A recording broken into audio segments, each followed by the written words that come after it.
Hello and good evening. Kyle, you hit a punk rock. Why are we using punk rock for the Camarilla? Because me and Dan were having a conversation the last time we played Vampire, and he swears he's heard the notes in the song somewhere else before, but we couldn't figure out where.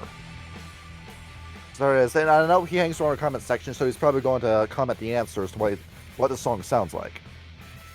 But yeah. Also, we need some energy up for this episode. We're going to do it in the Camarilla, baby. They suck compared to the Sabbat. What?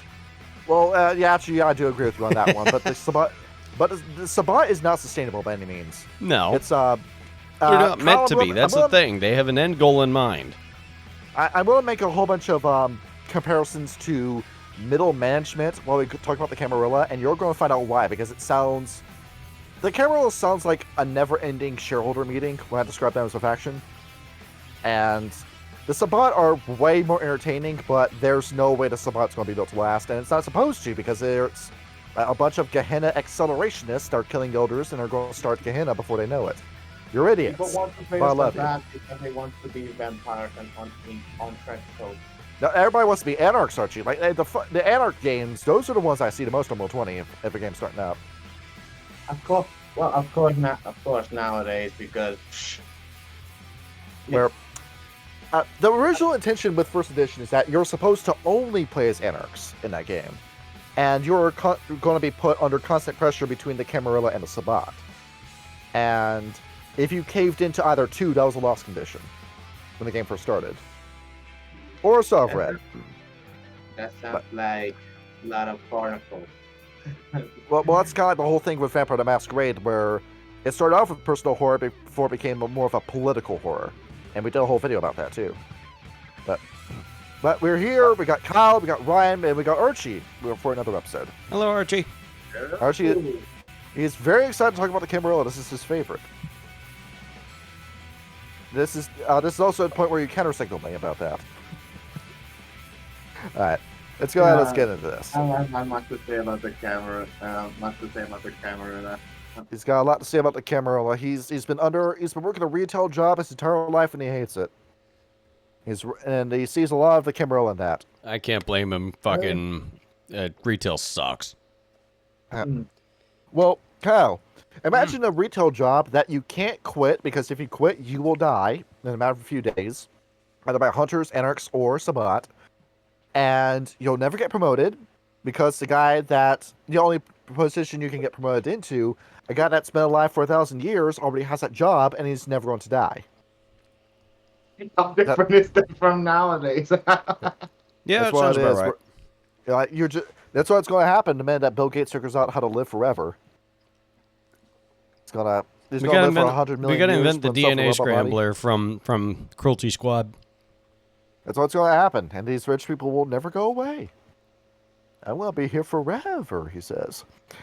So, with these Camarilla, you're going to be spending a lot of time waiting for something to happen if you're a member of the Camarilla. But it's the only sustainable practice, because the Anarchs... Kyle, what's there for you in the Anarchs? Like, why would you ever join the Anarchs? Nobody can tell me what to do. Ryan, why would you join the Anarchs? Yeah, think about this one. To spy on them. You want to even join them in heart, in earnest. That's what my Ventrue character did. That's what happens, and he was very successful in that. Yeah. And because the Anarchs is just a joke faction. It's not even a real faction by this point. You just join it because there's a bunch of guys that want to do whatever they want to, but when everyone's an individualist, nobody's a collectivist. So it's a faction that's constantly at its own throat while being pushed around and beaten up by everyone else. It's like with the French Revolution. Exactly. And the only reason why they have territory at all in California is because the Kuei Jin helped break it up for them. And that's it. They have no real accomplishments that they can say they did it by themselves. This is not possible. And why would you ever join a Sabbat?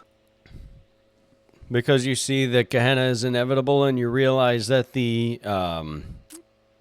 greedy elders of the Camarilla have turned a blind eye to the threat that is the antediluvians. Therefore, you need to destroy their power structure in order to unite the Cainites against the antediluvians before they have a chance to destroy the world. And you say that, but your coworkers are the La Sombra, and the Zamichi. Amazing. It's like when you love the work that you do, but you hate your coworkers. Because the La Sombra are just blatant schemers who are looking to screw you over whenever they have the chance to. Not because they'll advance their own agenda, but because they think human suffering is funny. And the Zamichi also think human suffering is funny, but they have no plan, and they have no aspirations, and they have no goals. They just cause chaos. And that's and not even chaos. And not even purposeful chaos like the Setites do. At that point, just join the fucking Anarchs. Like, Kyle, you know what's bad when I'm praising the Setites in comparison to the Zamichi. Yeah, it's pretty bad. But then again, we did talk about how bad the Zamichi is. Their antediluvian is a world-ending super virus. And Kyle and Ryan, I know the vampire characters you've played as. Are you a Giovanni, Asimite, Setite, or Ravnos? I have a Ravnos, and you met the Ravnos. And he's a good guy, actually. But when do you play my vampire game? Was that your clan? Oh, in your vampire game? Yeah, in Las Vegas, yeah. Well, I played a Gangrel, and I just wanted to stay the fuck out of it. And, well, Ryan, this one applied to you because your Kadef, the Camarilla, would kill you. But, Kyle, given that your options are Camarilla, Anarchs, and Sabat, it looks like the Camarilla is the only real option here, no, is it? No, fuck you. I'm going to Canada. Yes. It's thoroughly controlled by the Sabat. I have a shotgun. I have a couple dozen acres of undisturbed land. I have a nice house out in the woods. I can drive to the local town, grab a drink, or feed off somebody trying to mug somebody, and then go back home and enjoy my quality time with my wife and my son. And fuck factions. In a basic nutshell, the Camarilla is the vampire Illuminati, so to speak, where there's a group of people that live forever that control the world from the shadows, who don't recognize the puppet strings of the NWO and the technocracy holding on to them, who in turn don't recognize the puppet strings of Computer and the Weaver onto them. So, I guess you're just tools of the Weaver at the end of the day, aren't you? Every structure is. Where you kind of see the Wild, the Weaver, and the Worm and a lot of stuff with the Royal Darkness, because the Anarchs would be the Wild, the Camarilla would be the Weaver, and the Sabat would be the Worm in this trio. Basically. And the Ashira doesn't really count because the Ashira is just the Camarilla but Muslim. And that's really it. Where you take the religious dogma of the Sabat and you combine it with the organization of the Camarilla and you get the Ashira. And see, there's the page I'm looking for. Alright. So going into the lore of the Camarilla. Archie, what does the word Camarilla mean? Camarilla. Take your best guess. I mean, all I know is it's very close to Carmilla. Where they got the idea, right? Empire. Yep. Now, the word Camarilla, you can break down the start of it, where Camara is Old Spanish for chamber, is what that means. Oh, cámara! And then in the 19th century, you added the la at the end of it, so it translates to the chamber, or the lodge, is what I can translate to. Camarilla translates to la cámara, the chamber. Yes, which is what it ultimately is. It's a group that didn't necessarily start in Spain, but was inspired by events going on in Spain, which is where they got the name from, so it's only fitting, right? Yeah. Because if the Anarchic Revolt took off in Germany, I'm pretty sure just have a German name instead. Die Hause. Also, the word Camarilla just slides off the tongue, doesn't it? It does. Yeah. The Venture had their marketing down pat for that. It slides off the tongue. No. Say either Spanish or English. Also, we are going to have to go over a few vocabulary words before we get in this episode. Alright. Can you tell me what an Archon is? An Archon. A vampire in service to a Justicar, which is in turn the 7 leaders of the Camarilla. That's what that word means. Yeah. Alright. Going over our next vocabulary word. Can you tell me what a coterie is? A group of vampires who travel together. Alright. Yeah. Can you tell me an what... entourage of vampires. That's correct. What is Elysium? Safe haven for a bunch of vampires. Immediately, because Ryan runs it in his game. No, actually, we had to go there to meet Camarillas and other. You are a venture and you don't have your name on a seat somewhere in that place already? No, I was a new venture. New venture, not an excuse. Come on, take that leadership by the horns. I was planning to overthrow the Primogen. Speaking That's of true. Primogen, what does that word mean? That's the next I step forgot. up. I know it's the next step up from a neonate. It is a middle manager in the Camarilla.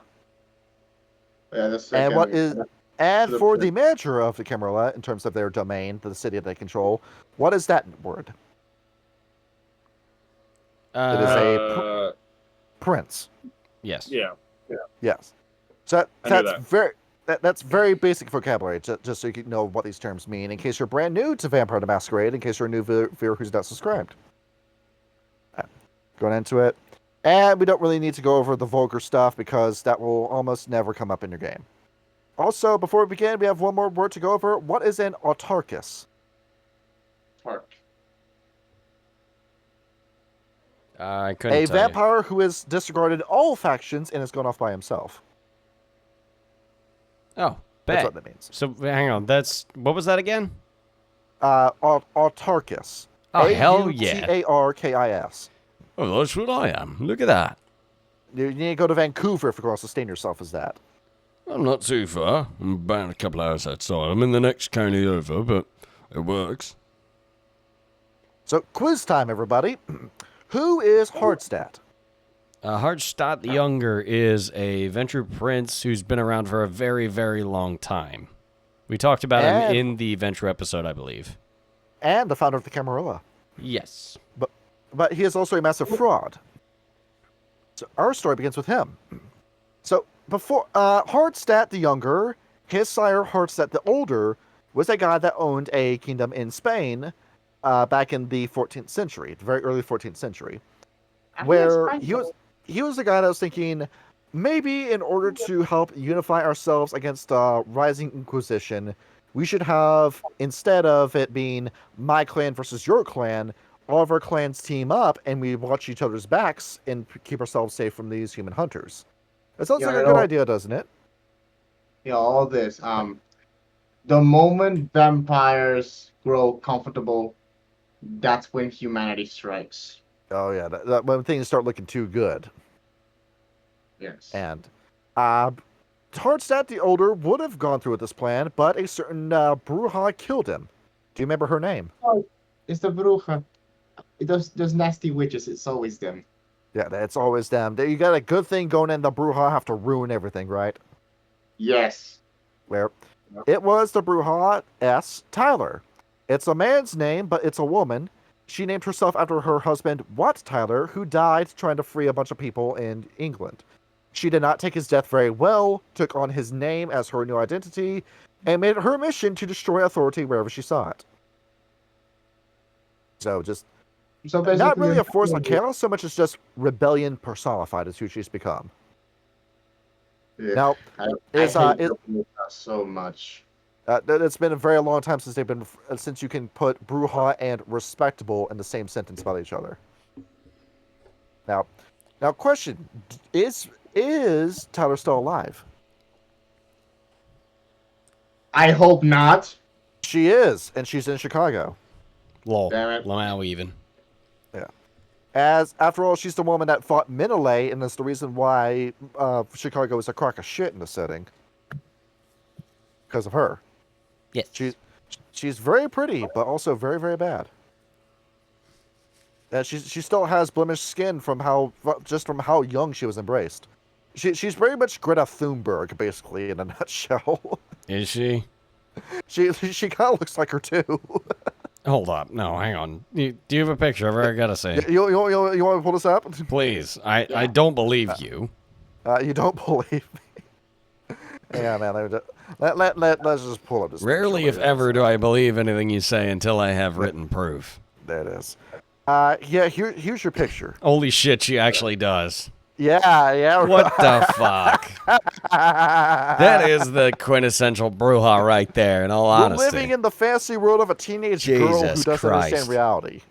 No, she really doesn't. It's kind of funny, actually. She's literally straight out of the Hunger Games. Yes. She does look like Katniss Everdeen a bit. Yeah. If Or we does ever do Katniss Everdeen look Chicago, like she Tyler? has to have a bow and arrow, I swear to God. Should we run a Chicago game and put her in it? I mean, given how important she is, I feel like it'd be hard to run Chicago without her. I don't use every lore character when I run down New York, but That's fair. Well, I mean, like New York was like our first attempt at Werewolf, and we had a bit more grips with the I'm more setting. referring to my vampire game. Well, I I mean, still owe you guys 50 comments. Yeah. Yeah. Put it down in the comments below if you want a Chicago game. In the very distant future, we're not even remotely close to done with our current life. I would have a vampire that can eat food just so he can have a Chicago hot dog. I think it'd be really Chicago funny. pizza. Yes. So Tyler kills Hardstep the Older. So classic fraud Hardstep the Younger assumes this identity of his sire and says, "Oh no, Spain's not in chaos, even though we got a bunch of Bruja running around killing everybody in Spain. Everything is fine." And Tyler begins the Anarch Revolt, which is just a bunch of anarch vampires, that's what they're called, Bruja, Zimichi, and La Sombra, that say, "We hate our sires because they control our lives. Let's kill them." And that became the thing, where every vampire around is like thinking to themselves, "Oh shit, oh fuck." Even if you're not part of those three central clans, the other clans start getting those ideas. And suddenly vampire elders start dying. The elder vampires that survive the initial attack team up and start smiting every younger vampire, but mass embracing is a thing. So it was a battle that was eventually going to result in the complete destruction of the younger vampires, but it was going to damage the elders to a point where humanity could come in and steal the kill. So how do we handle this? We can't exactly rein two of these clans back into order because... Well, actually, none of them, because as far as most vampires are concerned, Shoyle was the vampire antediluvian of the Bruja, and he's dead. He's been dead for a while. And the La Sombra supposedly killed La Sambo, and now their blood bond is gone. And the Zimichi found the Fire Flower in the Carpathian Mountains, and all their blood bonds just got destroyed as part of a spell they made with Kupala. So you can't really rein these guys back in order, right? Because there is no order into either of those clans. No. So, and that's also kind of, Archie, was it you who said that La Sombra basically embraced like reenacting the story of Job? Oh yeah, I said that. Where Yeah, that's because they have no blood bonds, so instead the La Sombra just abuse you and beat you to the point where you're submissive enough to be embraced. Because they can't blood bond their people. That's why. So, there it is. They fucking ruin your lives and then use that to hold their power over your head. Hold their power over your head. Basically. So, we gotta do something about this. Hardstep the Younger says, we need to hold a little convention, a meeting, and we're going to call it the Convention of Thorns. Now, that's a sinister name, right? The Convention of Thorns. Now, what year did the Convention of Thorns take place? It took place in 1493. Where Right what after happened Columbus is that discovered America. where vampire representatives of the Camarilla sent calls out to different leaders, quote unquote, of the Anarchs and said, "We're going to talk about this disgusting mess that you made, and we're going to see if we can try sweeping it up, cleaning it up, preventing our destruction that you caused and you started. So if you don't want us to destroy you in a matter of a day, which we can, you need to come to this meeting." So they do, and it is, I believe, 6 days of debate at what's basically a constitutional convention, where the idea for what this was going to be existed in 1450 when Hardstep, the fraud, started sending out a bunch of messages to what eventually would be the three pillars of the Camarilla, dapping his own clan, the Toreador, and the Tremere. And with those propped up, they started sending invitations to every clan, where everyone had a seat at the table, and 6 days of debates ensued. Highlights of the debates included, say, Hardstadt the Fraud having an argument with classic lore character of the Znichi, Sasha Vikos, everybody's favorite he-she, who they hated each other so much and got so heated in their debate that Sasha Vikos ripped his own penis off and slapped Hardstadt across the face with it. That's actually really funny. There it is. And it was really sexy, too. Yeah, it's called a mollywop, by the way. Yeah. And after doing said wop, Sasha Vikos was asked politely to leave. See, if the polite and gentlemanly thing would be to take the glove off and smack him with the glove. But it seems that, he had another idea. Another highlight included, during the middle of a debate, Tyler, that character we talked about before, jumped into the middle of the room and said, Hardstadt, did I kill you already? Okay, I'll just kill you again, along with everyone else in this room. And she started shooting pistols everywhere, and eventually had to escape after sending a bunch of her Bruja minions to also cause chaos. Some of them died, some of them escaped too. And then she was supposedly never seen again until she popped up in Chicago. Good job, dumbass. Witch. They also said, hey, Assamites, you've been doing way too much dabblery, and you're invading our land. You need to stay in the Middle East. And they said, oh, you're criticizing us about dabblery? Tremere, how did you get your powers? Giovanni, how'd you get your powers? And Giovanni, did Giovanni just openly admit to saying, oh yeah, we dabble as Cappadocios. We got no shame in that. And the Venture had to kindly tell them, quit counter-signaling our point. And then Tremere just stayed silent. You can't really do that. The minute you throw it into Tremere's face, right? Yes. And then after that happened, Etrius and the rest of the Tremere left and didn't tell anyone why they left. Hardstadt was trying to nurse himself back to health after getting shot by Tyler, so all debates went to the Toreador, who called upon the Malkavians to help them out.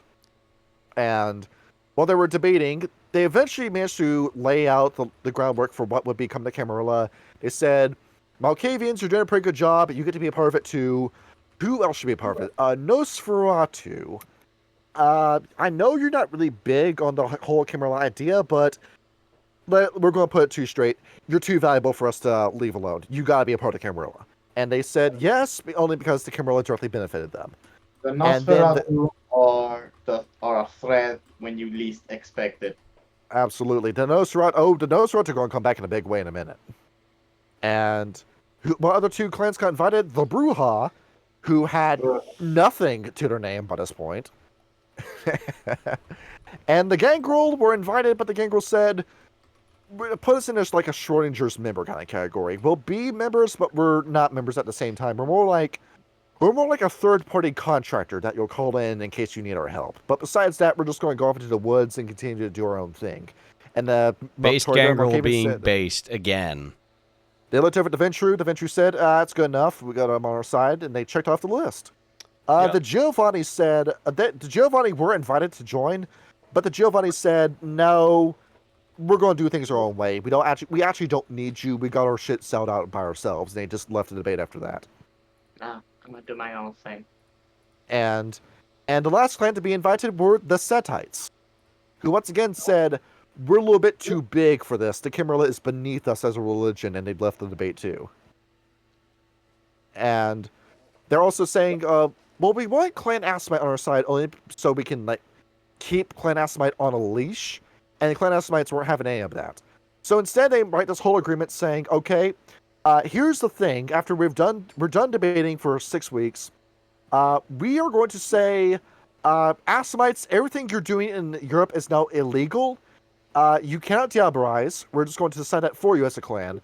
And if you try diabolizing anybody, we're going to kill all of you. The Assamite said, be my guest, give them the middle finger, and then left the debate. Only for the Nosferatu to stop them at the door and said, hey, we know about Alamut. No, you don't. Yeah, we do. Here's the docks. And the Nosferatu just give everyone the addresses to where Alamut is supposed to be. Oh, good job. Common Nosferatu W. And that would screw the Assamites into eventually signing the Treaty of Tyre, which was spiked by the Tremere to curse them to be addicted to Vitae, but ban them from drinking anyone in the Camarilla's Vitae. They can drink each other, and they can drink anyone from the Sabbat and Anarchs. But if they do it with a Camarilla member, Everyone in the Camarilla will find out. It will zero in on that Assamite and kill them. Perfect safety lock, right? It is, but until they find a way to break it. How can you tell the difference? How can I somebody tell the difference between so a member of the Sabbat and the Camarilla? Well, how crazy and how violent is he? That's simply how you find out. That's true. And lastly, the Ravnos were even given an invitation. The Ravnos were just there to be assholes, saying, "Oh, did you think about this? Did you think about this? Did you think about this?" They're Nobody the can stand to be around the consummate Ravnos. devil's advocate of the Convention of Thorns. And the adventurer just looked at the Ravnos and said, "Just get out of here. Just get out of here. Just leave." And then the Ravnos did. They threw out the heckler with like a pole cane, like a shepherd's cane, pulling him off the stage. As for the Lasombra and the Zmichi, they were told by the clans that are making up the Camarilla, surrender everything you have, or we will kill you. The Lasombra and Zmichi said, we'll choose death. Next time we see you in the street, it's going to be war. And they left to form the Sabbat. Good job. Yeah, props to them. And they did not team up with the Assamites because the Assamites were eating them.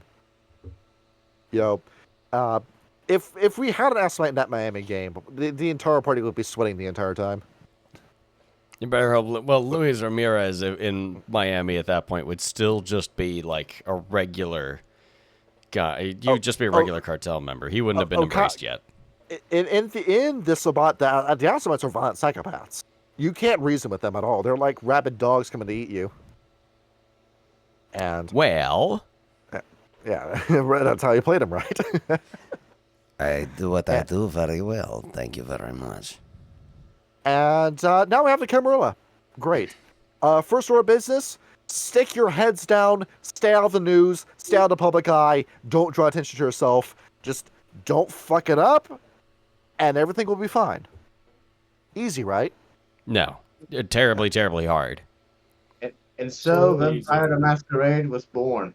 Yeah, where we're just going to stay out of human affairs, control them from the shadows, but stay out of human affairs, stay out of the public eye.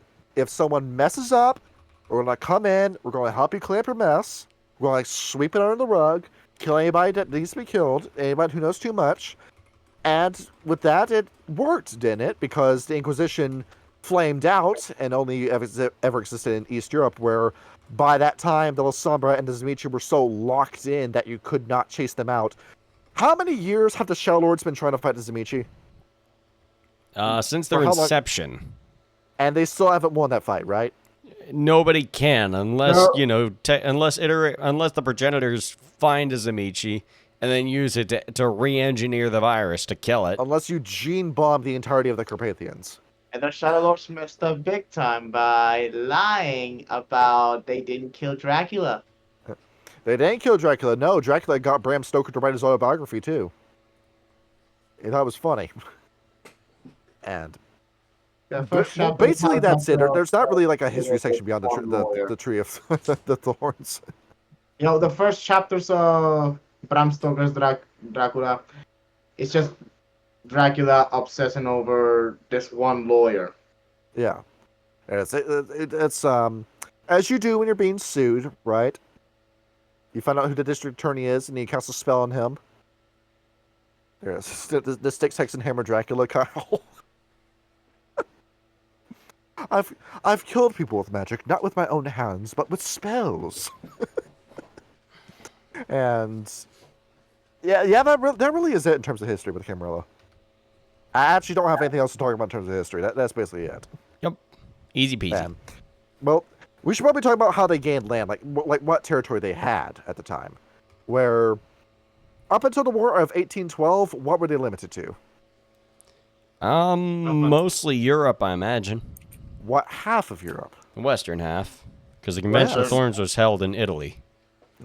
Where you had Italy, you were at Germany, France, England, Ireland, Spain, Portugal, Belgium, Austria, and Scotland, I guess. that's it, really. There was Scandinavia, but that's Gedda-Fenris territory, and the Camarilla knew better than to try to establish themselves there. Because after all, the Gangrel were trying to hold on to that place with Odin, and they didn't. They lost it. Yep. Odin was a vampire that knew magic, and he still lost to Fenrir. He was built Those are mad mixed. different. So no, you don't want to touch that. And then there's Africa, and at the time, who gave a shit about Africa? During that time, During that time, all of the empires trying to colonize it. you went over there, and the tribes that hate each other and squandered away their money were capturing other tribesmen, selling them to them, and selling them off to Europe, into the Caribbean, into America, Basically. where a much smaller percentage of slavery happened in America than people actually give credit or attention to. Well, yeah, It but wasn't it just still America, happened. everybody. Well, pretty much but I'm not trying to most justify that either. civilizations Yeah. throughout history before the modern day practice it. And some nations still do practice it in the modern day under different names and different pretexts. Do you want to talk about the It's Uyghur people in still China? slavery. No, that's genocide is what that is. Yeah. Yeah, but that's taking it one step further, the Chinese way. Yeah. Amazing, right? Yeah. I'm angry. I know what your face looks like when you say it like that. Yeah. And so yeah, the traditions. We already talked about the first tradition of the masquerade. About the Camarilla is the masquerade. Don't let nobody know that you're alive. Do you think you could do that? I probably could. I keep my head down. Right. All right. Number 2, the domain. We're going to use city limits, and like satellite cities, like surrounding towns and villages, as the border for domain. What is a domain? The territory that is managed by a prince, who is basically your vampire supervisor or manager that makes sure that everybody's following the masquerade. Do we think we can do that? Do you think we can stick to one city? That depends on how fucky shit gets. All right. Number 3, the progeny. Do not embrace vampires that do not need to be embraced. Do not do the embrace process until a job opens up and we either promote a vampire or we embrace a guy for that job specifically. Do you think you can do that? And then the guy will go, how about I do anyway? Because the gangrel just don't give a shit about any of this stuff. But then again, the gangrel don't really start. The gangrel don't start none. You don't start none, there won't be none. Basically. All right. Number 4, the accounting. Make sure you leave it where you found it. And when it comes to embracing a new vampire, make sure that he understands what these rules are supposed to be and he doesn't become a masquerade breaching problem. Do we think we can do that? Well, that depends on the candidate. Yeah. And if they You don't... know, Perhaps. What? You said something, Archie? Perhaps. Perhaps, right? Yes. Number 5, hospitality. We are not a war band. We are going to try to treat each other with respect. Even if we hate each other, we at least have to know that we have to work with each other to survive. Do we think we can do that? That Not with the depends. bruja. Well, the Bruja will just self-destruct eventually. They're just here for us to laugh at. That's it. Well, And- really selling the hospitality, aren't you? And number 6, destruction. If anyone breaks any of the Prayer 5 laws, they die. Are you going to break any of the Prayer 5 laws? Well, I'd rather not Yes. die. I'd rather break hospitality with the bruja. So what this sounds like is a pretty okay deal, right? That you just exist as a vampire, nothing happens to you, you don't die, and that's it, right? As long as you mind your own damn business. Except there's an ulterior motive to the Camarilla. What it actually is the same circumstances that caused the Anarch Revolt, where it's a bunch of elders who are looking after each other's backs and are letting the newer vampires die for their mistakes. That's what the actual real goal of the Camarilla is. To serve the elders and only the elders while everyone else gets shat on. So Where- they kind of created their own demise in the Anarch Revolt with that one there. Where the Anarch Revolt, they just gave up at the end of the day. Where in the face of the elders after they got their shit together and got intimidated that badly by the Convention of Thorns, they gave up, essentially. And the reason why is because how that Convention of Thorns wrapped up, they looked at the Anarchs and said, you either disband the Anarch Revolt, or we kill all of you right now. That was the ultimatum. So, and you know what option they picked, right? Let's keep on living. So, yeah, essentially the younger generation gave up, and that's why I brought up that argument before that this is more about generational horror than personal horror, because it's a sensitive father kind of thing. You could have defeated the elders. You could have done that, but your sires gave up fighting their sires, and now you have to suffer for their weakness. Is what the plot of Vampire the but Masquerade why is. should we? Because you don't have the strength to fight them anymore, because the elders are so outrageously powerful now that you can't challenge them. Oh, for now. But only for now. Where Greed is a pretty good Vampire the Masquerade player, where Kyle, I can just go ahead and say it. In our Vampire game on Friday, I put a Nick Tuku in front of him. And I let him know that it was a G4 Nick Tuku. He didn't even attempt to fight it. He knows better. Yeah, where, first of all, Nick Tuku, second of all, Generation 4. You're dealing with a vampire that knows 6th, 7th, and 8th level disciplines by that point. That's about where we were with Malkav, is like, nah, this is out of our depth. So now you got like a ticking time bomb vampire that you just have to eventually deal with the minute the plot point we're doing is over. But that's every vampire elder you run into, because they're just too strong for you to fight. Where Kyle and Ryan, I think we had it a little bit too easy when I ran Vampire the first time.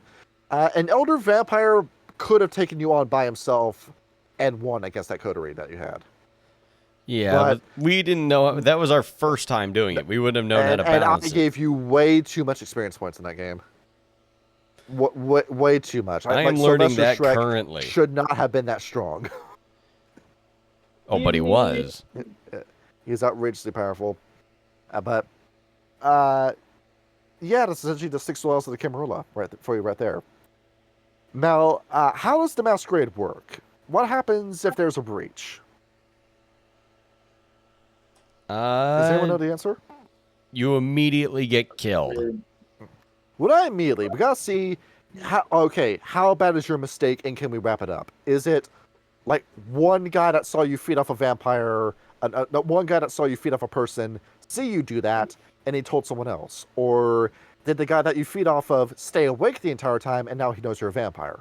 Because if it's that easy, you can either just ghoul the guy, you can kill the guy, or you can sell him off to Setites. It's easy as that. Those are your 3 solutions. If the fuck up is massive, then you die along with the problem. But whose job is it to make sure that those breaches never happen? That would be a sheriff. There it is. We now get to pull up the flowchart. Kyle, here is the flowchart. Shabam. Shaboom, shaboom, yada da da da da da. There it is. Let's begin at the bottom. Let's work our way up. Now, Kyle, what is a harpy? I believe that is another word for a neonate. Well, not really, no. But a harpy is basically the bottom bitch of the Camarilla, where you're the gopher, you're the soldier, you're the one that's going around doing the jobs that nobody wants to do, and you live, you die, you die. Basically. This is where you start in Vampire the Masquerade Bloodlines. Most starting parties in Vampire the Masquerade are harpies. Or you are a whip instead. Now, you see that?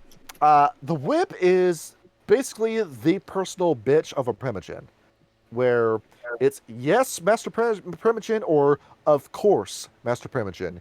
You don't get to say no to them. The pimp's bottom bitch.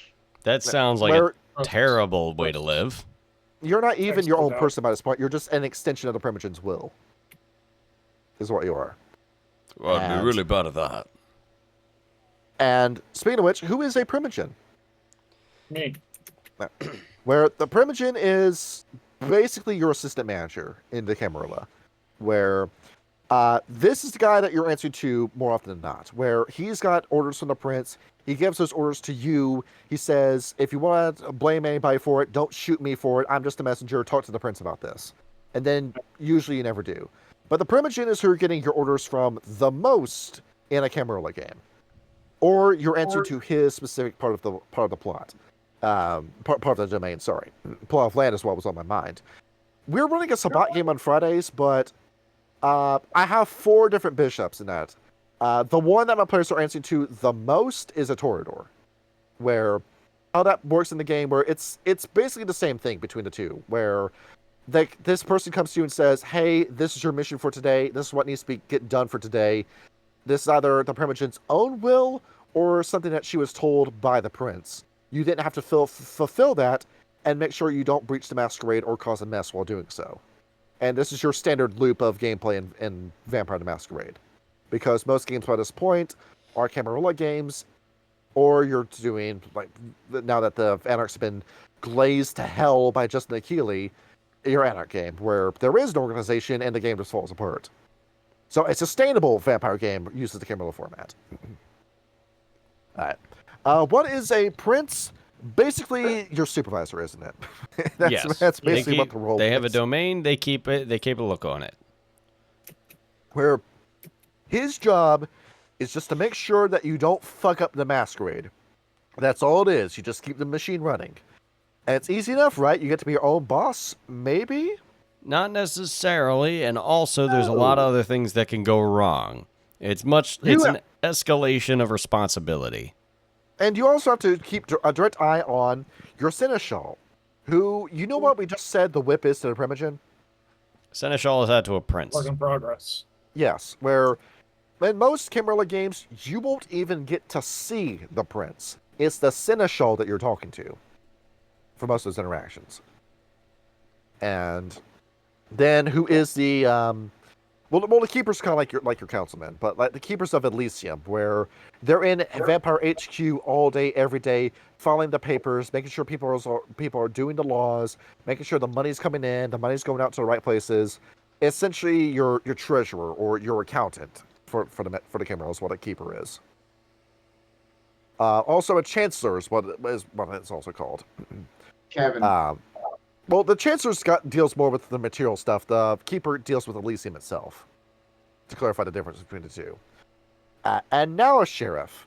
A Sheriff is going around being the extension of the Prince's will, where if there is a masquerade breach, it is the Sheriff's job to sweep it under the rug.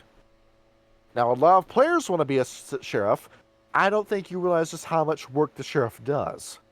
You don't get days off with the Sheriff. No. Nope. You get called like 2 hours before sunlight because of a masquerade breach, and you have to get up and go there. Where you got to solve that problem. You got to solve that breach within a 2-hour time limit. Yes. And get back to your haven. No. Good luck. And who is the Scourge? I imagine the sheriff's attack dog. Well, the Hound is the attack dog, where if I made this game, I would have called the Hound the deputy. But they're essentially the sheriff's assistant, where they're going around handling this. The Scourge is a vampire assassin that does the same job as the sheriff. Ooh, that was a crack. It is the same job as the sheriff, but against other vampires. Where if you have a serial offending masquerade breacher, you send in the Scourge to kill him.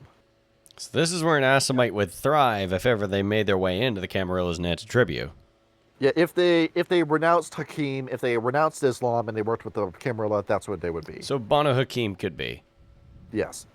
Now, I remember I saw a really good post about like ideas for what a sheriff would look like in the situation. Archie, what would a Bruja sheriff look like? Gotta think about this one. Well, let me think. Celerity, potence, presence. There's your disciplines. You can imagine what you're going to deal with, right? Some big, strong, lightning bruiser type of dude where the minute you breach the masquerade, this guy's going to grin over and punch you in the face. And every job is solved by murdering somebody. Easy peasy. Easy, right? Now, how would you do it if you were a gangrel?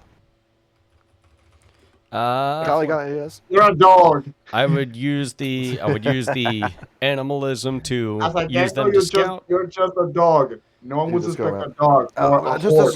There's a crime cooking here, and I'm going to sniff it out. Not just that. I would use animalism to track down the offender, and then use Protean to gain access to their haven if they have one, and basically sort of lie in wait to ensnare them, disrupt their safe haven, force them out into the daylight, and then sleep in their bed. It's the same thing with a Nosferatu, where animalism is your bread and butter discipline that you'll be using as a sheriff. You remember when I used Devi and she had the 4 birds? Yes, I saw one. That's what you're doing. You got your mosquitoes, you got your birds flying around. The birds see something, they tell you what they saw, and then you solve the crime based off of that. Your job as sheriff is going to be very easy if you have animalism. A Malkavian sheriff. Imagine this one. Oh boy. You know the crime before it happens. Not just that. So you know that say it's like a brouhaha or something. I'm gonna be mean to Vic for a minute. It's like a brouhaha or something, and you know he always goes to rob this convenience store at the same time every Tuesday. So then what you need to do is you need to warn the shopkeeper that you're coming and give them a shotgun, so that way when the guy comes in at the same time, he'll just pull out the shotgun and shoot the brouhaha in the face as he tries to rob him. And then the problem sort of takes care of itself. And even if he doesn't, and if he kills the guy, he's going to run out into the street. And he knows that there's a pothole right there in front of the, sidewalk to the convenience store. And he's going to immediately trip on it and fall and drop the gun in the broad moonlight. Somebody's going to see him. And then he's going to have to get in a firefight with the cops. And he'll have to run away from that. And even then, he's going to run through the alley because it's the closest one to it, try to hop the fence, and then you could have another scourge waiting there to take care of him. That's my Malkavian theory for being a sheriff. All it took was 8 months and $750. And it was No, $750,000. Hey, the job got done, didn't it? Yep. Now imagine a Malkavian scourge. Probably the same thing, except I would hide behind the counter. Yeah, he kills a vampire seemingly at random, and before you can say, what the fuck, you're red listed, he says, oh no, here's the evidence I have for a crime that he was thinking about committing. That's terrifying. Literally 1984, right? Yes. Let's see. A Toreador sheriff. Now behold. Kyle, how strong of a discipline is presence? Hey, baby, come back to my room with me. Or, hey, that guy tried to touch my breasts. Go kill him. And you combine this with Auspex, where you have a Toreador who is coming in, persuading everyone with easy interrogations. And to validate that they're telling the truth, she can see the past, present, and future with Auspex. Good shit. Incredible, right?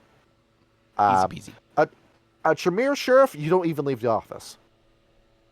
You just... hey, somebody committed a masquerade breach. What's his first name? Do you have a picture of him? And do you have an article of his clothing? And if you do it, let's go to my little room of magical secrets. And he spontaneously combusts. We drop his article of clothing in the middle of this pentagram, and all of a sudden a bolt of lightning comes out of nowhere and strikes him dead in the street.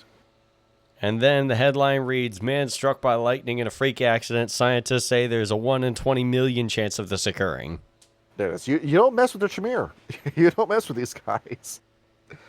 And then the Ventrue is basically like every sort of like hard-ass by-the-book sheriff you can think of. Where, imagine just what you can get done with Dominate. Where, Kyle, my dad started watching Preacher, and I'm very happy he's watching Preacher. We got something to talk about with that. But he says that he finds it really interesting how Jesse Custer in that series has the Voice of God, which is basically level 5 Dominate as his base power. Damn. So Hunters are busted. If he says something, it happens. Any command that he gives will be followed. So it's going to be very easy to sweep up your masquerade breaches if you have Dominate, right? Very. You come in with the Jedi mind trick, you say, tell me everything you were doing the night of this murder. And they'll proceed to do so. Yes. Yep. 100%. It's a bit of a crapshoot using Dominate on a named NPC, especially a vampire. But on NPCs that have a base willpower of like 1 or 2, maybe 3, you just need 3 successes on that at most, and then behold, you succeed. It's easy.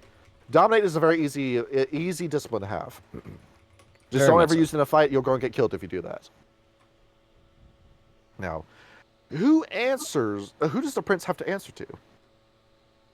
The prince, evidently the Justicars. There are 7 of these, Kyle. Where, in case you're wondering who rules the world, it's these 7. And you see where it says Archon? So, The Archon is to the Justicars what the Whip is to the Primogen, and the Seneschal is to the Prince. You know, Basically. the Archons are from Gnosticism. They It- basically answer to the Demiurge. A pretty sinister name for this guy, right? Little Yeah. bit, yeah. The seven And- voices of doom. What's missing from this graph is the Alistair, which is the secret police. Well, no, they have These the are the guys- Alistairs. They're on the secret. They're the Servients of the Inner Circle. Where the Alistairs are going to... Oh, sorry, it actually is on there, right? I don't know what the fuck I'm talking about. But the Alistairs are your secret police that are running the Red List, Kyle. What's the Red List? The list of vampires that need to die before sunrise. Well, So, I don't think I've done anything to deserve that, and I'd like to stay that way. these are vampires with blatantly broken builds that are made to kill characters. So basically, what Heaven's Divide did to Nozomi. Yes. Where that's what she was. That was her job. Well, damn. And behold, we just used demontation on yourself to freeze you in place while my Assamite that I hired fills your entire body with blood spikes. I mean, it worked, didn't it? Easy. It does, yes. And those are the only rules we gotta really go over. There's also the Imperator and the Dux Bellorum, but those will never come up in your game. Just in case you really need to know what these are, the Imperator is say a champion vampire selected by the Justicars to fulfill the purpose of either the Camarilla or an entire clan. These are guys who are, say, superheroes that are sent in, like evil superheroes that are sent in to solve a job or a problem that nobody else can do. They're the closer vampires, so to speak. But you will never see one in your game because I have never even heard of anyone using these in the game. And the Dux Bellorum is the guy who oversees combat engagements within the Camarilla. He is the war strategist who's deciding how the battle against the Anarchs and the Sabbat is going to plan out. You will never meet this guy over the course of the game. But he's there. So, would you like the names of the Justicars? I believe that's important, yes. And we are not going over the 2021 version of this because that's 5th edition and fuck everything about that game. They changed the entire list. I hate that shit so much. Yep. But the list of Justicars that are around today, we have one from every clan. So going down the line in alphabetical order of clan, at the very least. The Brua is one Jaroslav Pashek. Do you want to know what he looks like? Yes. Yeah, what it is like. Let's see. He's got a very small face, is what he's got. I have noticed that about some of the art in the world. Oh, Yeah. what the fuck is that? Yeah, it kind of looks like Kenny, doesn't it? It's kind of freaky, actually. Yeah. I don't like He is looking at that. He's half Yeah, Slav, I half Gypsy, and one of the very few intelligent Bruja still alive. So Ragnar. Define intelligent within the Bruja. And his whole motivation, how he rose to power, he believed that it was an honest Christian thing to do to reform the church, and so as a Bruja, he tried purging the Sombra out of the church. So, he only got the job just because of how much damage he did to the Sombra. That's it, really. And where is he today? He is in Montreal, trying to take the city away from the Sabbat. He's basically a war marshal whose entire job it is to just manage the war against the Sabbat, is his job in a nutshell. And, so what do you think of this guy? Now, Hang on. do you think you could take this guy on a fight? It- Because in all honesty, this is the weakest of all the Justicars. hang on. What generation is he? 7th. Colt? Absolutely not. Tyler? Also absolutely not. Gertie, His however. Gertie Kaminsky? Well, it's unfair because he's a mage. That's why he can win. That's cute. Decay. Alright, so his stats: Strength 5, Dexterity 4, Stamina 6, Charisma 4, Manipulation 4, Appearance 3, Perception 3, Intelligence 4, Wits 3. The talents, skills, and knowledges don't matter too much. Let's get into the disciplines. Auspex 2, Celerity 5, Dominate 2, Fortitude 3, Obfuscate 3, Potence 5, Presence 3. He's pretty underwhelming for a Justicar, isn't he? But keep in mind, those are still very good stats and have their own rights, and he's the weakest amongst the 7. Yeah. Oh, So it only gets boy. worse from here. Yeah. Oh boy. I still don't The know why. Justicar- Why are his eyes fucked up like that? I don't know. The fucking artist. I don't like the most artwork they did with Revise, in all honesty. It's not great. I don't like the way they draw shit. I really don't like the next guy's portrait in 2nd edition, so I'm just going to use his colored icon. The next guy is Xavier Okay. from Clan Gangrel. And it looks a little something like this. Well, he looks perfectly normal, I'd say. What about the ears, Kyle? Yeah. Well, I mean, he's a Ah, yeah. vampire. Yeah. So, what to know about this guy? He is a former soldier, by the way. Oh, after me own art. And he's got this absolutely massive backstory that, in all honesty, we don't really have the time to get into. But this is me talking to the viewers. If you want to learn about this guy, go look his name up. He has a pretty well-visited page on the Vampire Wiki. And he's got a ton of stuff. He's a key character in the Clan Novel Saga. So, that's why. But, in terms of his stats, see... Stamina of 6, and Perception of 6, Wits of 6, Alertness of 5, Athletics 4, Brawl 5, Dodge 4, Intimidation 4, Leadership 5, Streetwise 3, Subterfuge 6, Kyle. So he's a good liar. Yeah, they will lie his ass off. He's going to give Etrius a run for his money.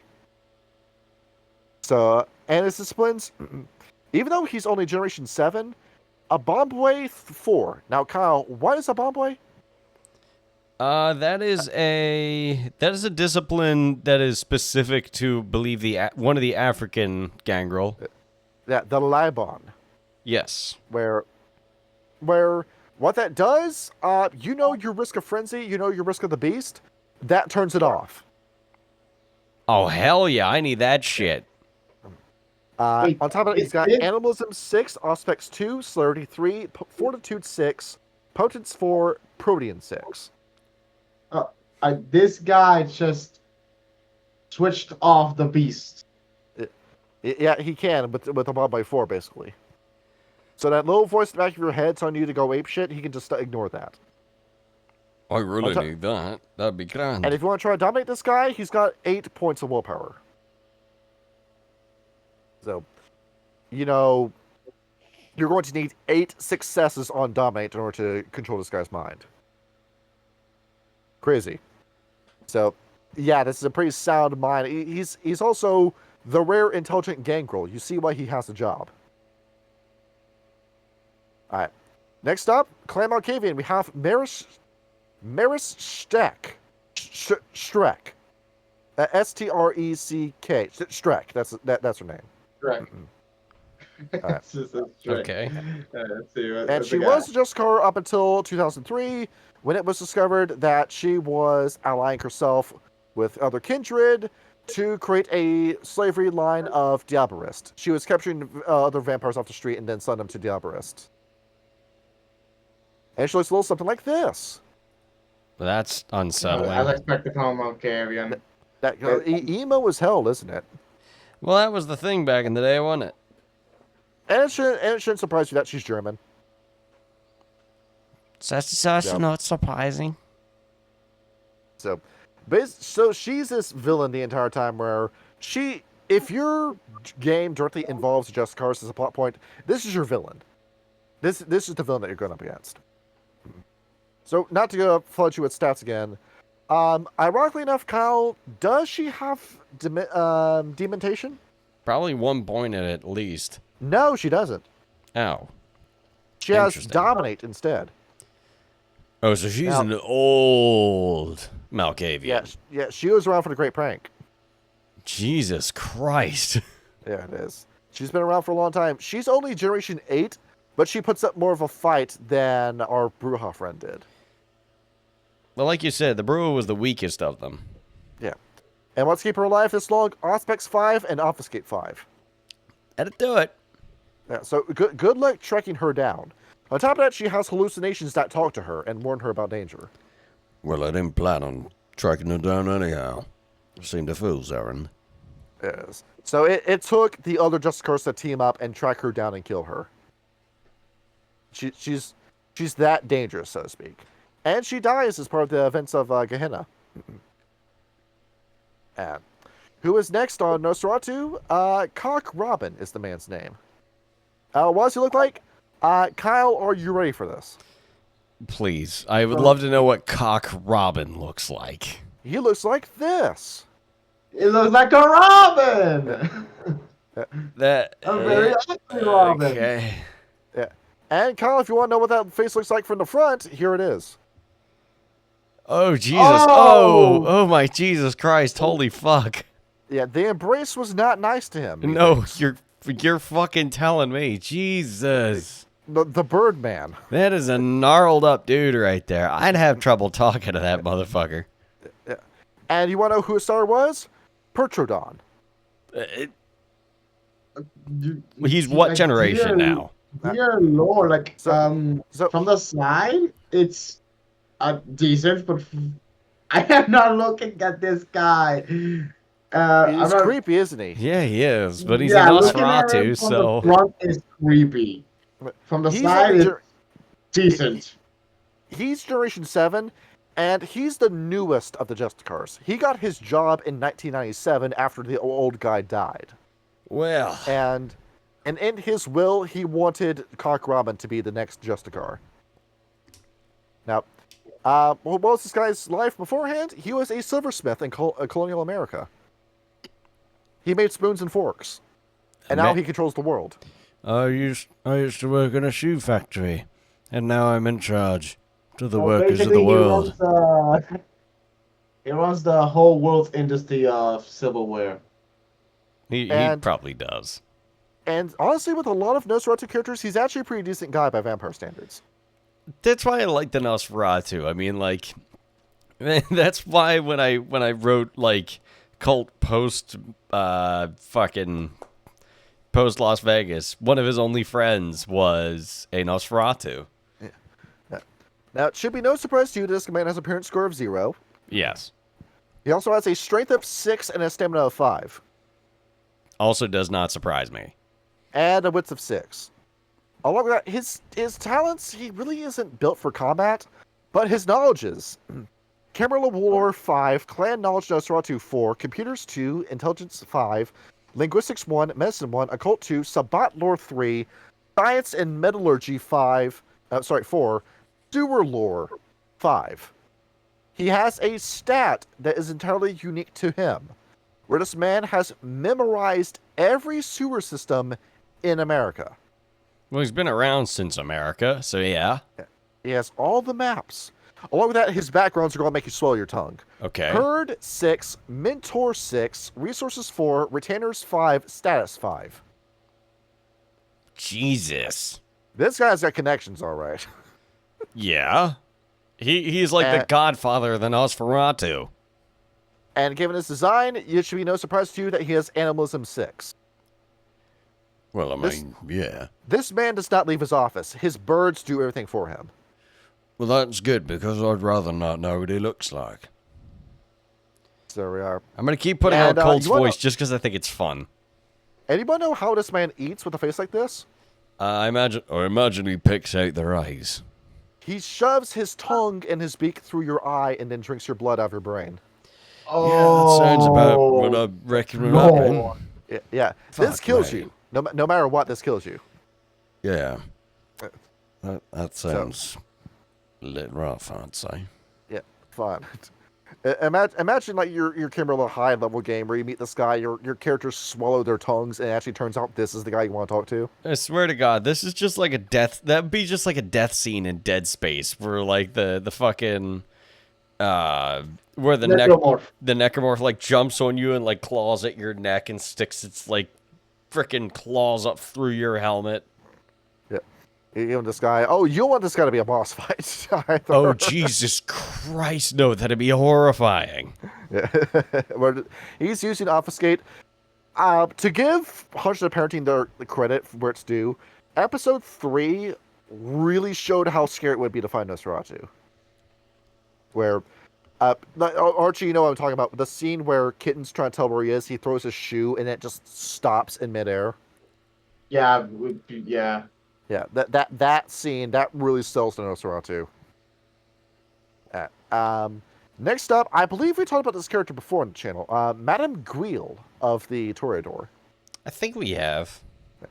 Where she does not like traitors. And she is not merciful. The crime is life, the sentence is death, as far as any masquerade breach is concerned. Well, yeah, she's a Toreador. Yeah, she was a 16-year-old girl that had her life completely ruined, and now she just wants to twist the knife on just anyone that's not her. She's got a lot of anger and a lot of depression in her, and she's more than willing to take it out on everyone that's not her. Right, I'm not going to talk to her. Grand. But unlike Tyler, she actually has her head on her shoulders. Now, yeah, that's good. you remember how I told you these guys get more dangerous as we go on? This might actually be the most dangerous one, next to the Tremere one. Okay. Turns over disciplines: Strength 5, Dexterity 7, Stamina 6, Charisma 5, Manipulation 7, Appearance 6, Perception 5, Intelligence 4, Wits 5, Acting 6, Alertness 4, Brawl 5, Dodge 4, Empathy 2, Expression 2, Grace 5, Intimidation 7, Leadership 4, Subterfuge 4, Etiquette 4, Firearms 4, Melee 5, Performance 4, Stealth 2, Lore 5, Investigation 6, Law 4, Linguistics 6, Occult 3, Politics 5, Sabbat Lore 5. Disciplines are included but are not limited to Auspex 6, Celerity 5, Potence 4, Fortitude 4, Presence 7, Protean 2, Serpentis 3, Thaumaturgy 3. Her thaumaturgy paths include the Path of Blood and Spirit Manipulation. So she could stand up to Grim and Ends the Road at the same time and defeat them both handily. Jesus fucking Christ. And you will not be able to land a hit on her because of her celerity, her auspex, and her presence. She's rolling a dodge check with like 16 dice. With automatic successes when she spends the blood point. Oh my god. And because she's Generation 6, that blood potency is out of this world. Her humanity score, by the way, 2. Oh my god. She's killed a few too many people in her life. She needs to calm down. She needs to go on vacation. And her nature, monster. She is a sadistic witch that you do not want to get on the bad side of, because she will just destroy your life. Are you sure she's not Malkavian? She acts like it, doesn't it? The Malkavian acts more like a Toreador. Yeah, I know. I think it's really funny, actually. Let's see here. Next up of Tremere. Oh, God help me with this name. Okay. Anastas de Zagreb is his name. Okay. And he's also a new guy. He got his job in 1998. Looks like. I think it was Idris who had the job before him, and then he stepped out and this guy stepped in. Because by that point, Salat walked off with Tremere's body and Idris had something else to do. I've also heard people say it's Etris, but I put emphasis on the E because I'm a Southern boy. As for what does this guy do? He was a textile salesman, and now he controls the world. How did he get his job in Tremere? Because he had really good grades at Oxford. That's the reason why he got embraced. So we went from Oxford to a textile mill to one of the most powerful vampires in the world. Along with that, he joined a cult in London called the Magic Ring, and that's how he learned all of his thaumaturgy. So this guy was basically mentored and watched over by Mithras. That was his first boss. And Mithras trains his staff well. Yes. So even though this guy's Generation 9, let's go over to thaumaturgy, because the thaumaturgy should tell you just how dangerous this guy is. Path of Blood 5, Lure of Flames 4, Movement of Mind 3, and Spirit Manipulation 2. This guy can drain an entire room of vampires just with the snap of his fingers. I'd rather not meet him. Oh. You gotta love how crazy, scary, strong the Tremere get. But even then, this guy's just a fraction of the power that Atreus has. And there really isn't that much to talk about the guy beyond that point. So, some of these guys are a little bit more thought than others. And it shouldn't surprise you that the Primogen of the Ventrue was hard stat, but he stepped out and then Lucien stepped in. Where? Oh, I forgot to give you this Grub's picture. Nobody cares about this guy. I'm not going to bother with the picture. He's actually not that interesting of a guy. She is, though. Check her out. Oh, damn. Who's this? This is the Ventrue Justicar Lucinde. And she is a key character in 5th edition. Sadly. Sadly. But the whole thing with 5th edition is that when Hardstat supposedly dies for real this time, she steps in as the new boss of the Camarilla. She is Miss Camarilla. That's her character. Where this is her life. That Camarilla, propping up, is her life. Seems like it. Yeah. The reason why I'm so interested in her character is because she directly had her story is directly intertied with Setite vampire Kemenitri. You remember we talked about her? In which episode? The Setite episode. You don't remember who she is. I do not remember now. But either way, basically their whole story is that the two of them have had a rivalry since their embrace. And Lucinde has done everything she can to rise to her level, basically to scorn Kemenitri. So, once again, the Setites corrupting and then succeeding where their corruption's paid off, and now you turn somebody that would have just been another drop in the bucket for the clan Ventrue to become, to lock in and become the queen that she needed to be. So that's kind of odd. Is that a Camarilla win, or is that a Setite win? I think it's actually both, because Setites are supposedly the arbiters of change, and in this case for the better. At least for the Camarilla. Also, this lady knows the path of blood in terms of thaumaturgy. Of fucking course she does. Of course she does. And honestly, she doesn't have a single ability that goes beyond level 5. Presence is her highest discipline, by the way, at level 5. Oh. But she's got her stats because, clan prestige, Ventrue 6, influence 4, resources 4, retainers 4, and stats 6. Her connections give her power. If she says something, it happens. So, you might be thinking your whole showdown with her is going to be, we're going to fight you on top of a building, and it's going to be to the death. No, she's just going to foreclose and condemn your building, and that's how you fight her. No, I'm going to find out where her meeting is and then find a 50 caliber rifle and sit on a rooftop about a mile away. It really is that video of Kamala Harris talking like a supervillainess, where she's going, with a swipe of my pen, I can ruin an entire man's life. I can ruin his reputation, his money, his family, just from the power I have in the swipe of my pen. That's her. Wow, she sounds like she needs a bullet through the chest. I don't like her. I would honestly say if you want references to how to play your character, just look up videos of Kamala Harris. That's it. The way you talk, lady, normal people don't fucking talk like this. You don't smile while talking about this shit. I know she's not really relevant now because she lost the election, but damn, come on. It's part of the reason she lost, isn't it? Yeah, that's why. We're going to have a fucking supervillain fight the other supervillain. That's all we got in this nation is goddamn supervillains. It's evil versus evil, the story of Vampire the Masquerade. Do we want synthetic technocracy or do we want corporate libertarianism? All right. Now we're going to play a guessing game. Everybody ready for this? Yes. So, that clans of the Camarilla. How much power did the Bruja have? None. No. Kyle, it says so in the book. The Bruja have very little pull among princes. They do. They really do not. All of their power, from what the book has said, is anybody that they manage to talk to street level, and anybody who has stepped on in a failed pursuit of power. That's who they get.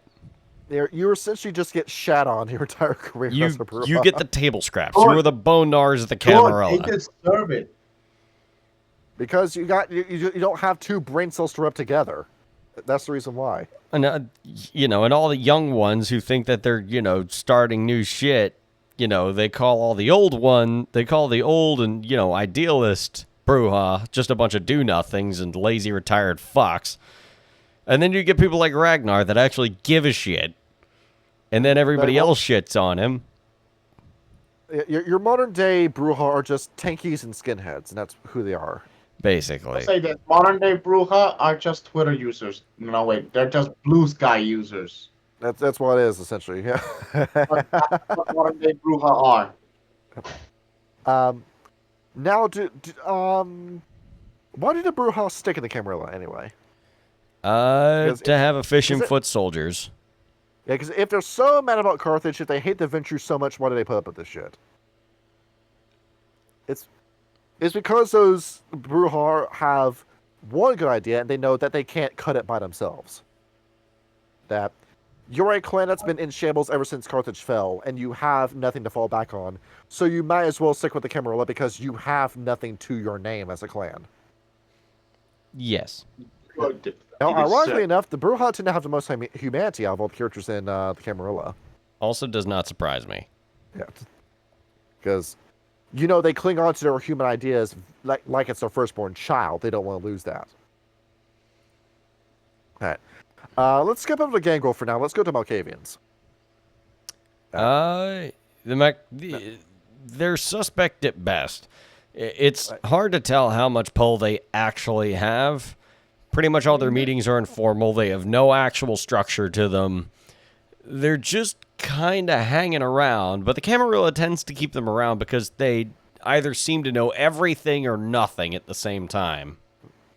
They're just, you walk into their havens. What you were saying, Archie? They're just a wee bit insane. Just a little bit. Just a tiny bit. And these are the sane Malkavians in comparison because they have the blood from those who did the Great Prank. So, but as of the red star appearing in the sky, the magic of the Great Prank has worn off, and that dominate is starting to be replaced with demontation when you embrace a new Malkavian. So, yep. Now we're starting to get the wacky ones that you can't trust. Unfortunate, right? That's the more fun ones, though, however. Yeah. But the more fun one, the Malkavians who are painting pictures on the wall with a jar of ragu that they poured in the chest cavity of a man. Yes. Is what they're doing.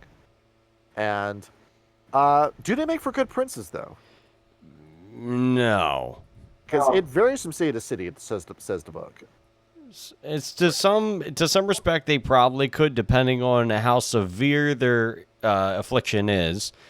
But, their otherworldly intuition can offer some strategic value in a more tumultuous city. If you have a more stable city with a lot of control, you're better off with a Ventrue or a Toreador.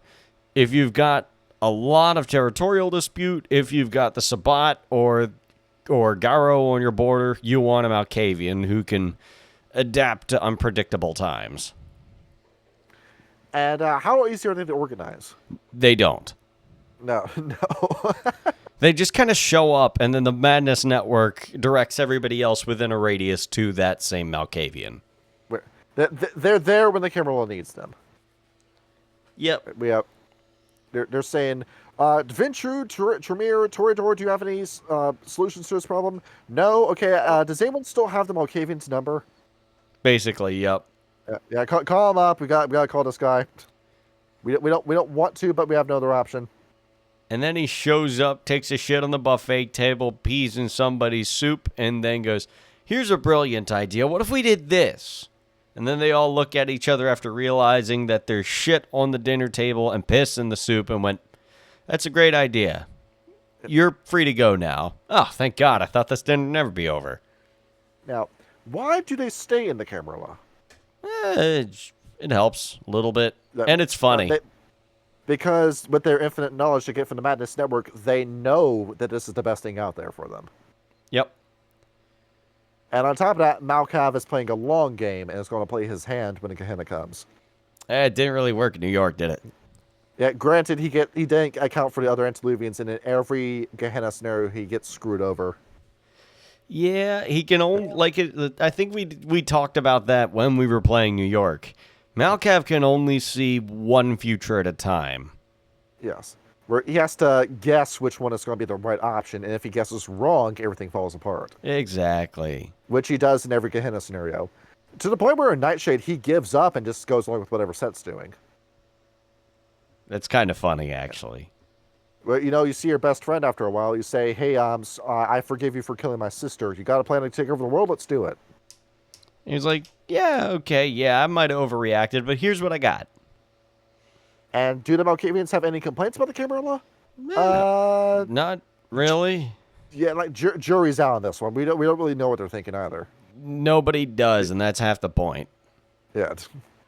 And your typical interaction with the Malkavian Primogen is that he's locked up in whatever he wants his haven to be, and he's just there, and you don't touch him, you don't call him if you don't need him, you don't say anything to him, you don't invite him to any of the parties or anything, you just leave him be, let him do his job, and it's not my problem, and I'm just going to go ahead and leave the haven now. Basically. That's your interaction with them. The Nosferatu. They don't have any like real tangible power, but they have a lot of soft power, a lot of brain trust. Favor, gossip, and rumors make for excellent bargaining chips on the back end of all things within the Camarilla. Yeah, the Nosferatu are getting off to the idea that the Camarilla needs them more than they need the Camarilla. They do brag that they engineered basically every win that the Camarilla had ever took, and to an extent, they're probably right. You look at Calebros in the clan books. He's in the thumbnail. He's the Nosferatu that we got. And yeah, that's a guy that's always been in the right place at the right time in his story. The Nosferatu, for all their misfortune of their affliction in the physical sense, just have a gift of being extraordinarily lucky. And why is that, Kyle? It's because they care about the clan before the faction, is why. Well, ugly bastards got to look out for each other, It's like the Shell Lords, where they have their own meetings, too, where even Nosferatu Anti-Tribu or Nosferatu into Sabbat are invited, along with the Anarch Nosferatu. Yep. They're like, okay, guys, so what do we got? Where they don't care about promoting the Camarilla. The Camarilla, they stick with it only because the Camarilla scratches their backs more than the other two factions do. Yeah, basically. And their whole plan, stay away from the Nettuku. That's the real reason why they're sticking with the Camarilla. The Camarilla protects them from the hunter-killers of Absimilliard. That's the reason why. And it works. It works too because the Nettuku don't want to reveal themselves. You can't just jump into the middle of Elysium and kill the Nosferatu. You have to wait for them to be alone. And the Nosferatu and the Camarilla are never alone. They've always got somebody around them. Yes. You remember when we were playing Vampire the Masquerade Bloodlines? Was Bertram Tongue out on the street? We did not see him. I don't think we got that far. And that's the point. You don't see the guy. No. Well, you have to go out of your way to find the guy. You have to complete the Jeanette and you have to complete the Jeanette side quest before you even get a chance to meet this guy. That's the whole shtick.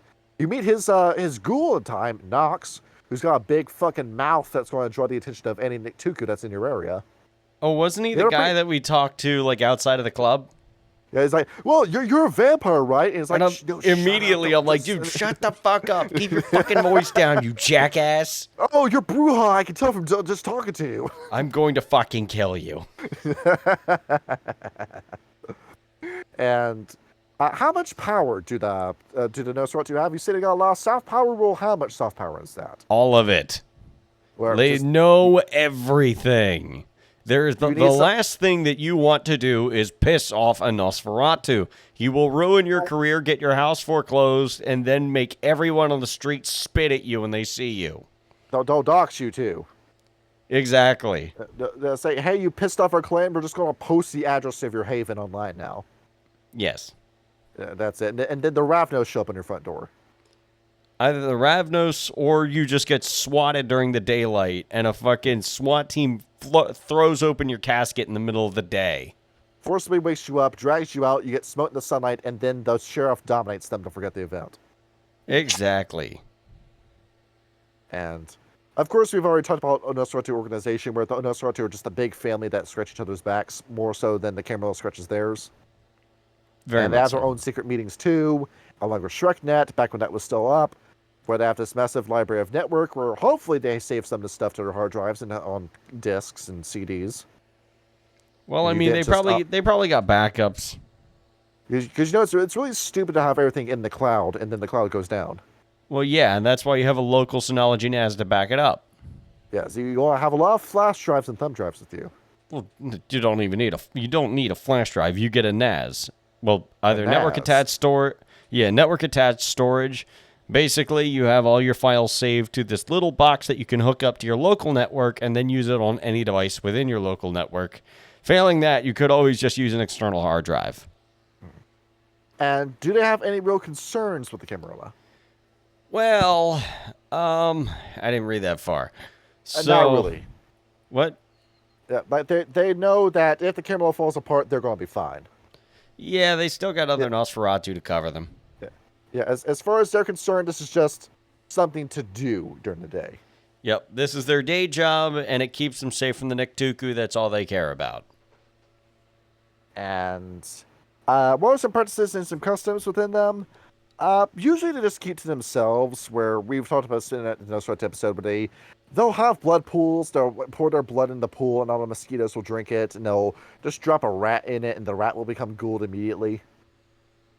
Basically. So, any city that's controlled by the Camarilla, there will be Nosferatu in the sewers, and you will never find them. Unless they want to be revealed. Yep. Basically. Alright. The backbone of the Camarilla, as in the most populous. The Toreador. The Toreador. So, as we've said multiple times throughout, talking about Vampire the Masquerade, the Toreador basically just belong, atop the cocks of the Ventru. And therefore, that has offered them a great amount of social presence and a lot amount of power. Granted, their dominate and their aspects and their celerity offer them a good bit of advantage amongst the rest of kindred society. And their well-versing in social graces also makes them very potent against mortals as well. They're overall in pretty good standing as far as power goes within the Camarilla. And with their standing in the Camarilla, now why are they the most populous of all the vampire clans? Because I thought the point of it was to, not embrace vampires.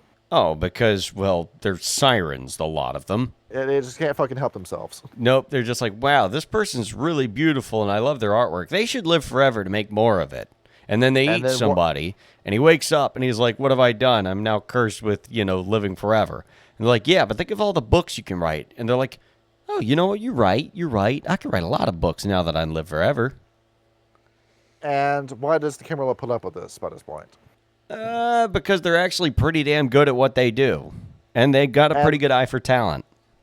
On top of that, the Camarilla are loyal to what the fuck was that? I think Archie just burped into the mic. That's your review tech USA No.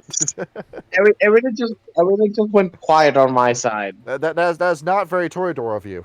It is not, no. So with the Toreador, it's because they're just too populous within the Camarilla, and they're not going to ever betray the Camarilla. Only 5% of all Toreador in existence are outside the Camarilla. That's it. So 5% to split between the Autarchus, the Anarchs, and the Sabbat. That small of a number. Yeah, so not a lot. So with the Toreador, so Toreador culture is basically headed and codified by this clan. Given a majority of the Camarilla is the Toreador, like I'll throw a number out there, like 40% of all vampires in the Camarilla are Toreador. I say that's fair because, there's they like to bouge around with high society. They hold art galas and parties and shit. They spent $12 for a single piece of toast with avocado on it. Exactly. Yes, yeah. They're that asshole, and they enjoy themselves in doing so because they get to schmooze around with high society and drink fancy drinks with fancy people, and then eat fancy people with fancy drinks in them.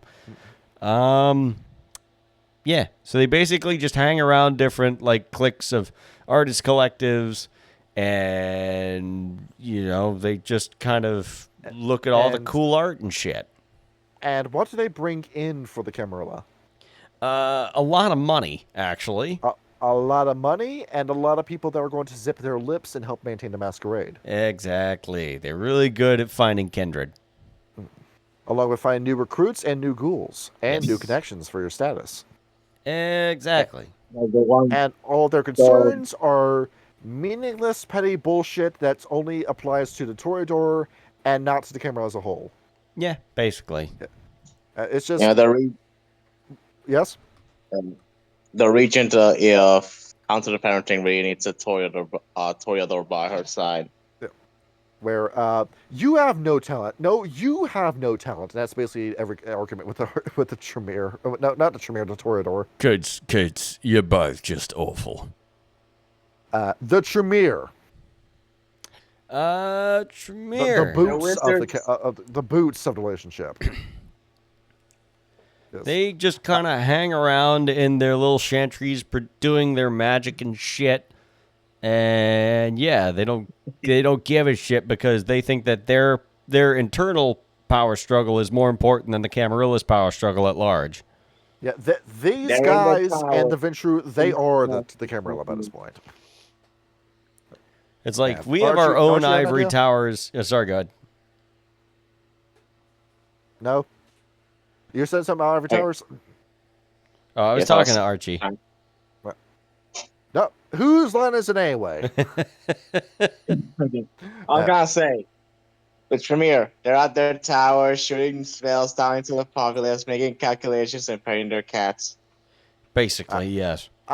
Archie, in Vampire Masquerade Bloodlines, does Strauss ever leave his house? I have not touched. The Vampire answer is Masquerade no. Bloodlines. You never see that guy outside except for the ending. And the reason why is that why does this man ever have to leave? This man can just do whatever he wants through through magic. That's all he needs. He just sits in his chantry all day with his library books. He has the magic door lock that lets anyone he wants in, and everyone he doesn't want in his house out of his house. And anything he wants, he can just get delivered to his place. That's it. You'll find out that Tremere are very antisocial. Well, yeah, they're a bunch of nerds that sit in their fucking chantries doing magic all day. If you want to do your Tremere right, your players will never meet a Tremere outside their haven. And that's it. The only reason why my players in my Friday game have a Tremere working with them is because that Tremere's burnt and has nowhere else to go. That's the only time you'll have a Tremere actively moving around the street with you. That's why Nozomi was running actively, is because the hunters were trying to kill us. And why Amadeus is with my party in the Friday game, because he was researching infernalism. And that's the reason why. He looks like a demon. You mean to tell me this guy was looking up angels and demons? Who? I'll show you that character later. But Yeah, anyhow. so, strength and influence are all the strength, right? Yes, and no influence because they don't care. Because they know that they can just destroy everything with a flick of their wrist. I cause eclipses with a wave of the hand. These guys did more to damage the Zamichi than the Shadowlords did. Yeah, and Zamichi are really not happy about that. Yeah, no, they're going to hold on to that grudge till the day they die. Yep, basically. Like, to the point where even the Tremere anti-tribu need to watch themselves in the Sabbat. Because the only time they get along is when they make a blood brother, and that's it. Yeah, and they're not And even exactly then- the most pleasant to be around. And even then, the Tremere are the villain in that ritual. So, organization, you want to talk to me about organization in Tremere? Kyle, remind us what the pyramid is. So the pyramid is a very rigid structure of, the very rigid structure of the Tremere that dictates how important you are and how powerful of a warlock you are within the Tremere's ivory tower. Is that you're given 3 doses of every Tremere's that's older than used blood, mixed in a goblet, and you have to drink it if you're going to keep your job. Yes. Good luck. And then you will never ever go against Tremere intentions or will ever again. Yeah, it kind of sucks, doesn't it? Yeah. So basically, every Tremere that you meet is just an extension of either Etrus's will or Gertrix's will. And that's it.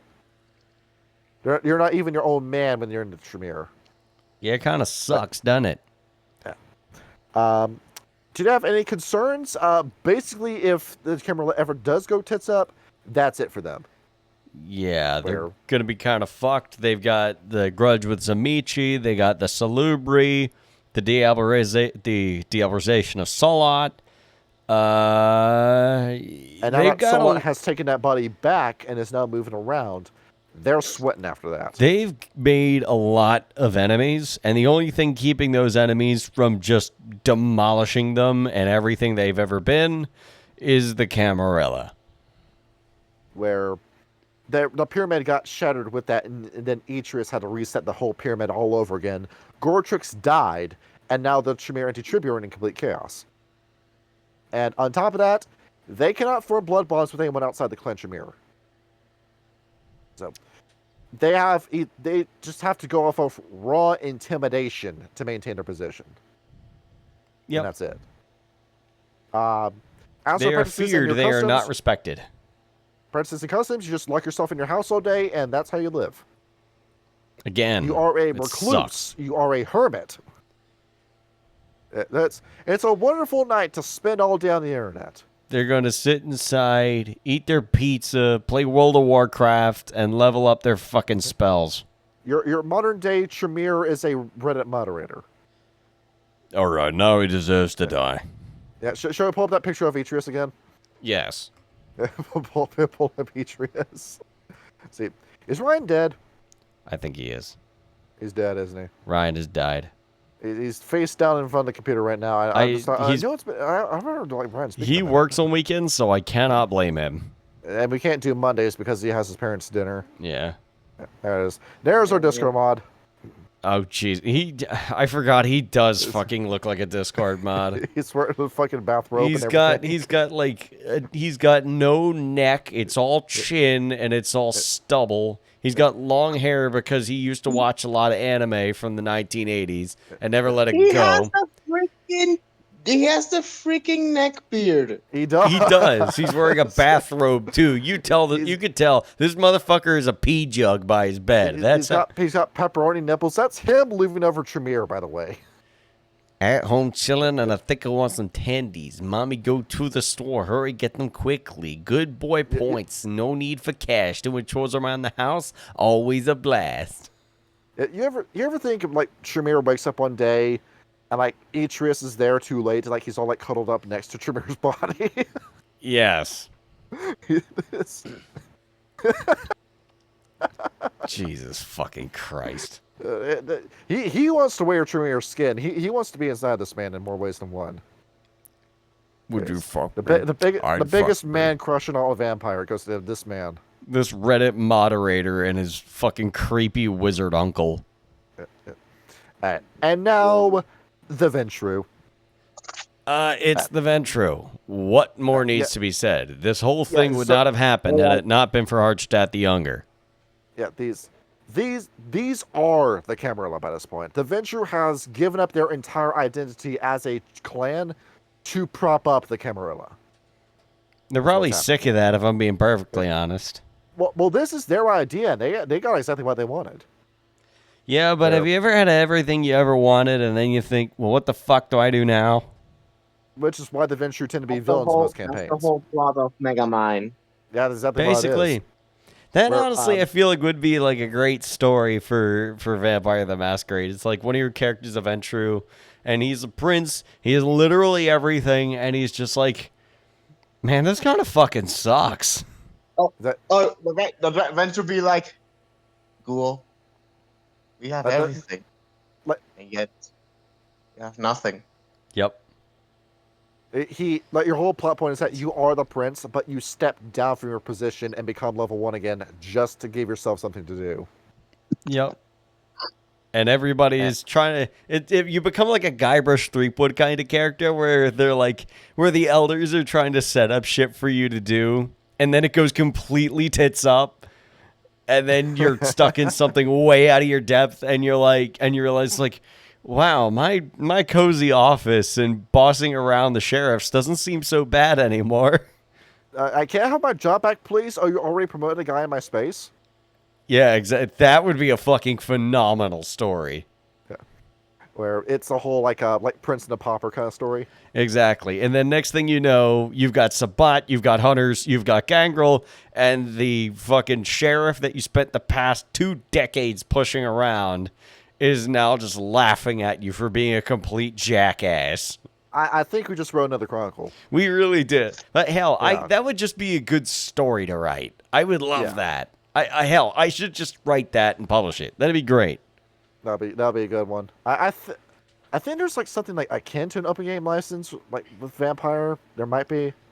If there is, like, I would love to just start writing stuff that we talk about, just to. But if there's not, if we can't sell it, we can always just post like a fucking like fan fiction site. That's true, and that would still be traffic, that'd still be engagement with this fandom that we really love and we really enjoy, and that's the whole reason we do this shit. Yeah, just put your cash up in the description.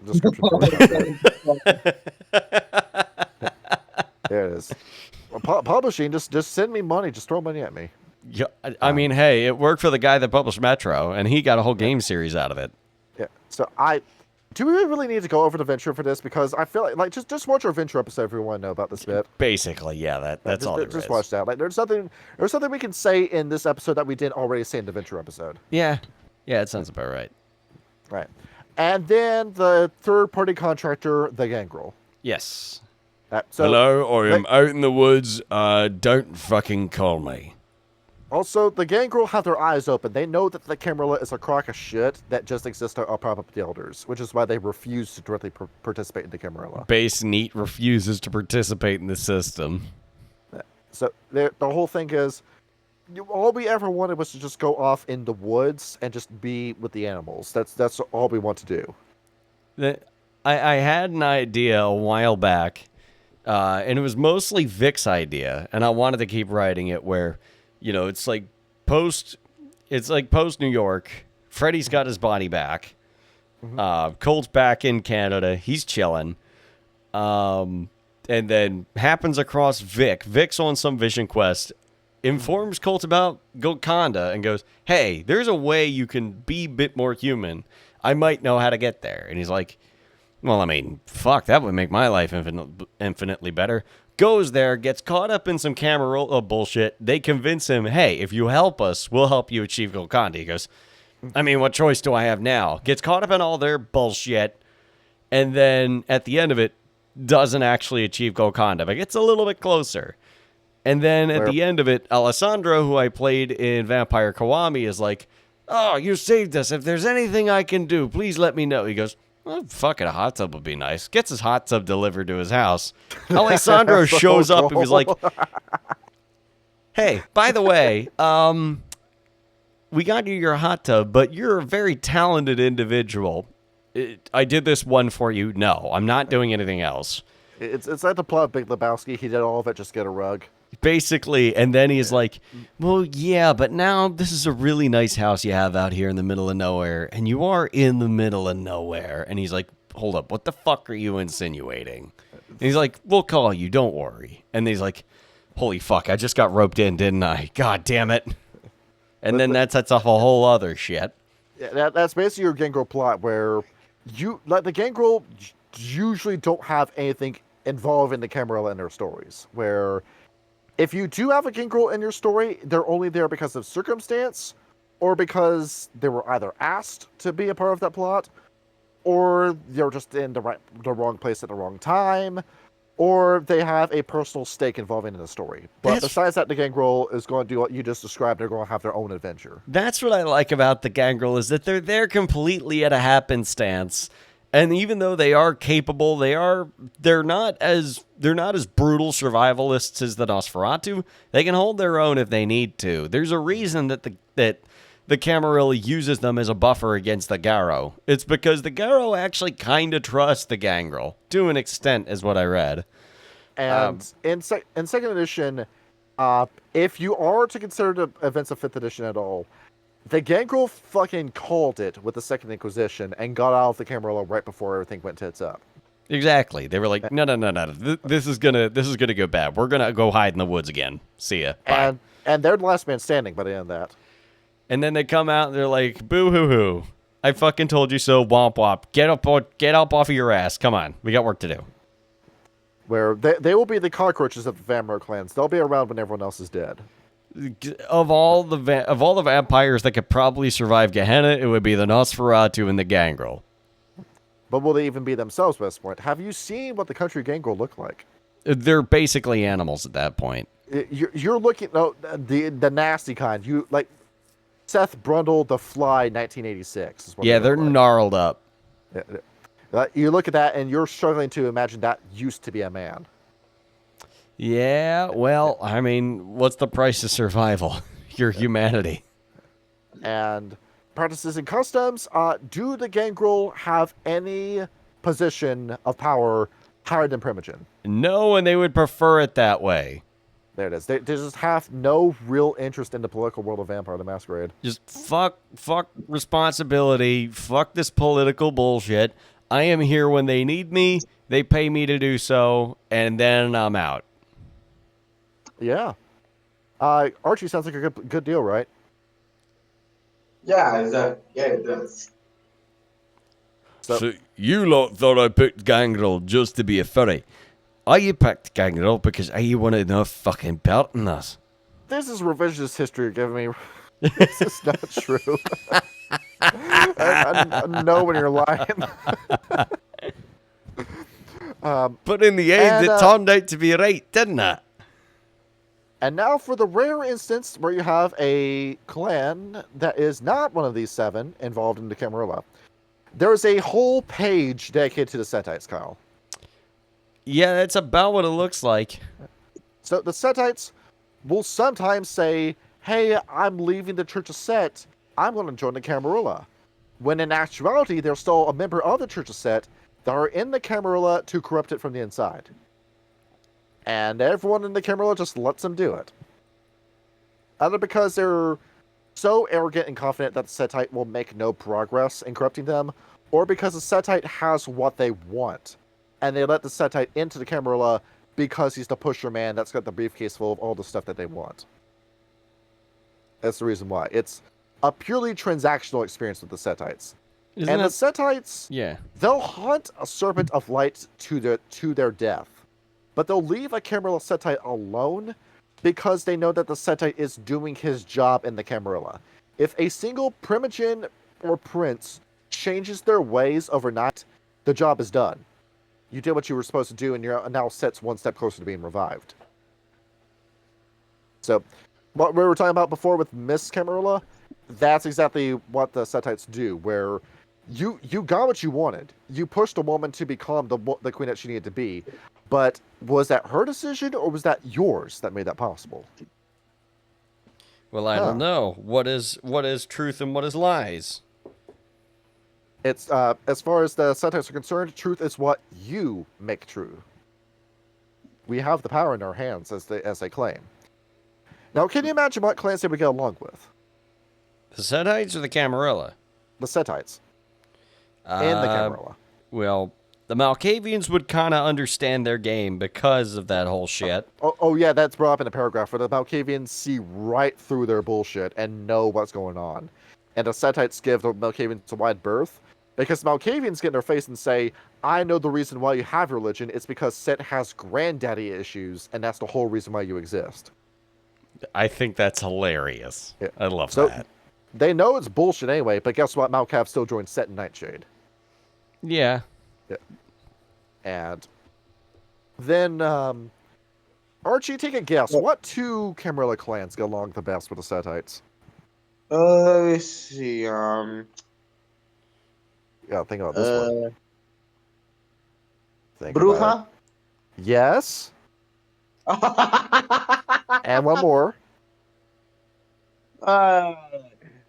Wendigo. Think about it. Think about it.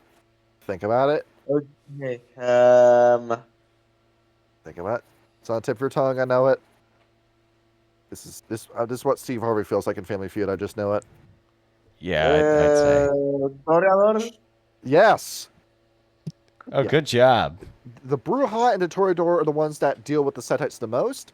They look at what is very clearly a snake in the grass and say, hey, don't mind if you do come into my house and ruin everything. I was gonna say Shadow Lords. Hey, Ryan's back. Hey, Ryan. That. Then welcome back from the dead. Sorry. Yeah, it's No, it's alright. I okay. know you're going through some shit. If you need to go to sleep, then go ahead, dude. Yeah. I got him first try. Yeah, man, it's not a problem. We'll talk to you later, Yeah. homie. Have a good I night, ain't gonna blame guys. you, Ryan. Good night, bro. Smoke a cigarette before you fall asleep. I'll help you out. And now with the Bruja, they're very easy to convince to do whatever you want as a Setite, because the Setites Yeah. are Bruja if they had organization and if they had intelligence. That's the key difference here. Where objectively the Setites are way more evil than the Bruja, but you compare the progress of Clan Bruja versus the progress of Clan Setite. Yeah, it's a bit of a leap, isn't it? And the Toreador, who's going to sell them their makeup? Who's going to sell them their drugs? Who's going to sell them their clothes? Who's going to Setite, sell them their obviously. slaves? Here, Yeah. Toreador, you need to create some art. Here, fuck yourself up on some shrooms and ecstasy. Have fun, dipshit. There it is. The Setite comes in and says, I'd like to paint a picture of your pussy. And we're going to put it in an art gallery. And then Toreador thinks it's a good idea and just goes ahead and does it. Indeed. A or like Toria whore. Yeah, exactly. Where we mentioned before that the Toreador and Ventru are attached at the hip. A Setite will drive a wedge between that relationship and will try to pull the Toreador away from the Ventru. Yep. There's your plotline right there. That's one of your side quests in your vampire game.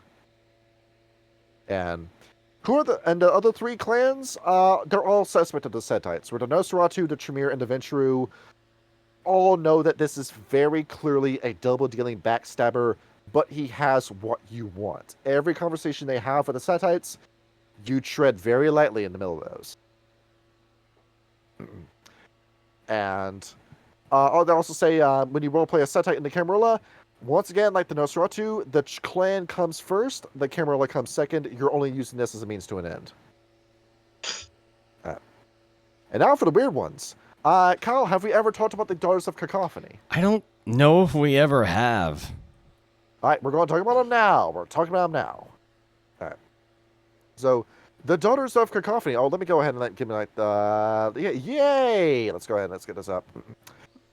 Paste this right here. Okay, it doesn't really show up in Discord, but if you open this up in another tab, you'll be able to see it. I'll get it open. There we go. It is. So yeah, that's their clan logo. It's the lips. And they have their own unique discipline too, Melpomene. Oh, What is that interesting. discipline? The power of singing. It is an offensive version of presence, Oh, cool. where you combine some of the best aspects of presence and dementation, and then you activate that through singing. And what is their clan bane? Would you like to take a guess? They have to have sex with everybody.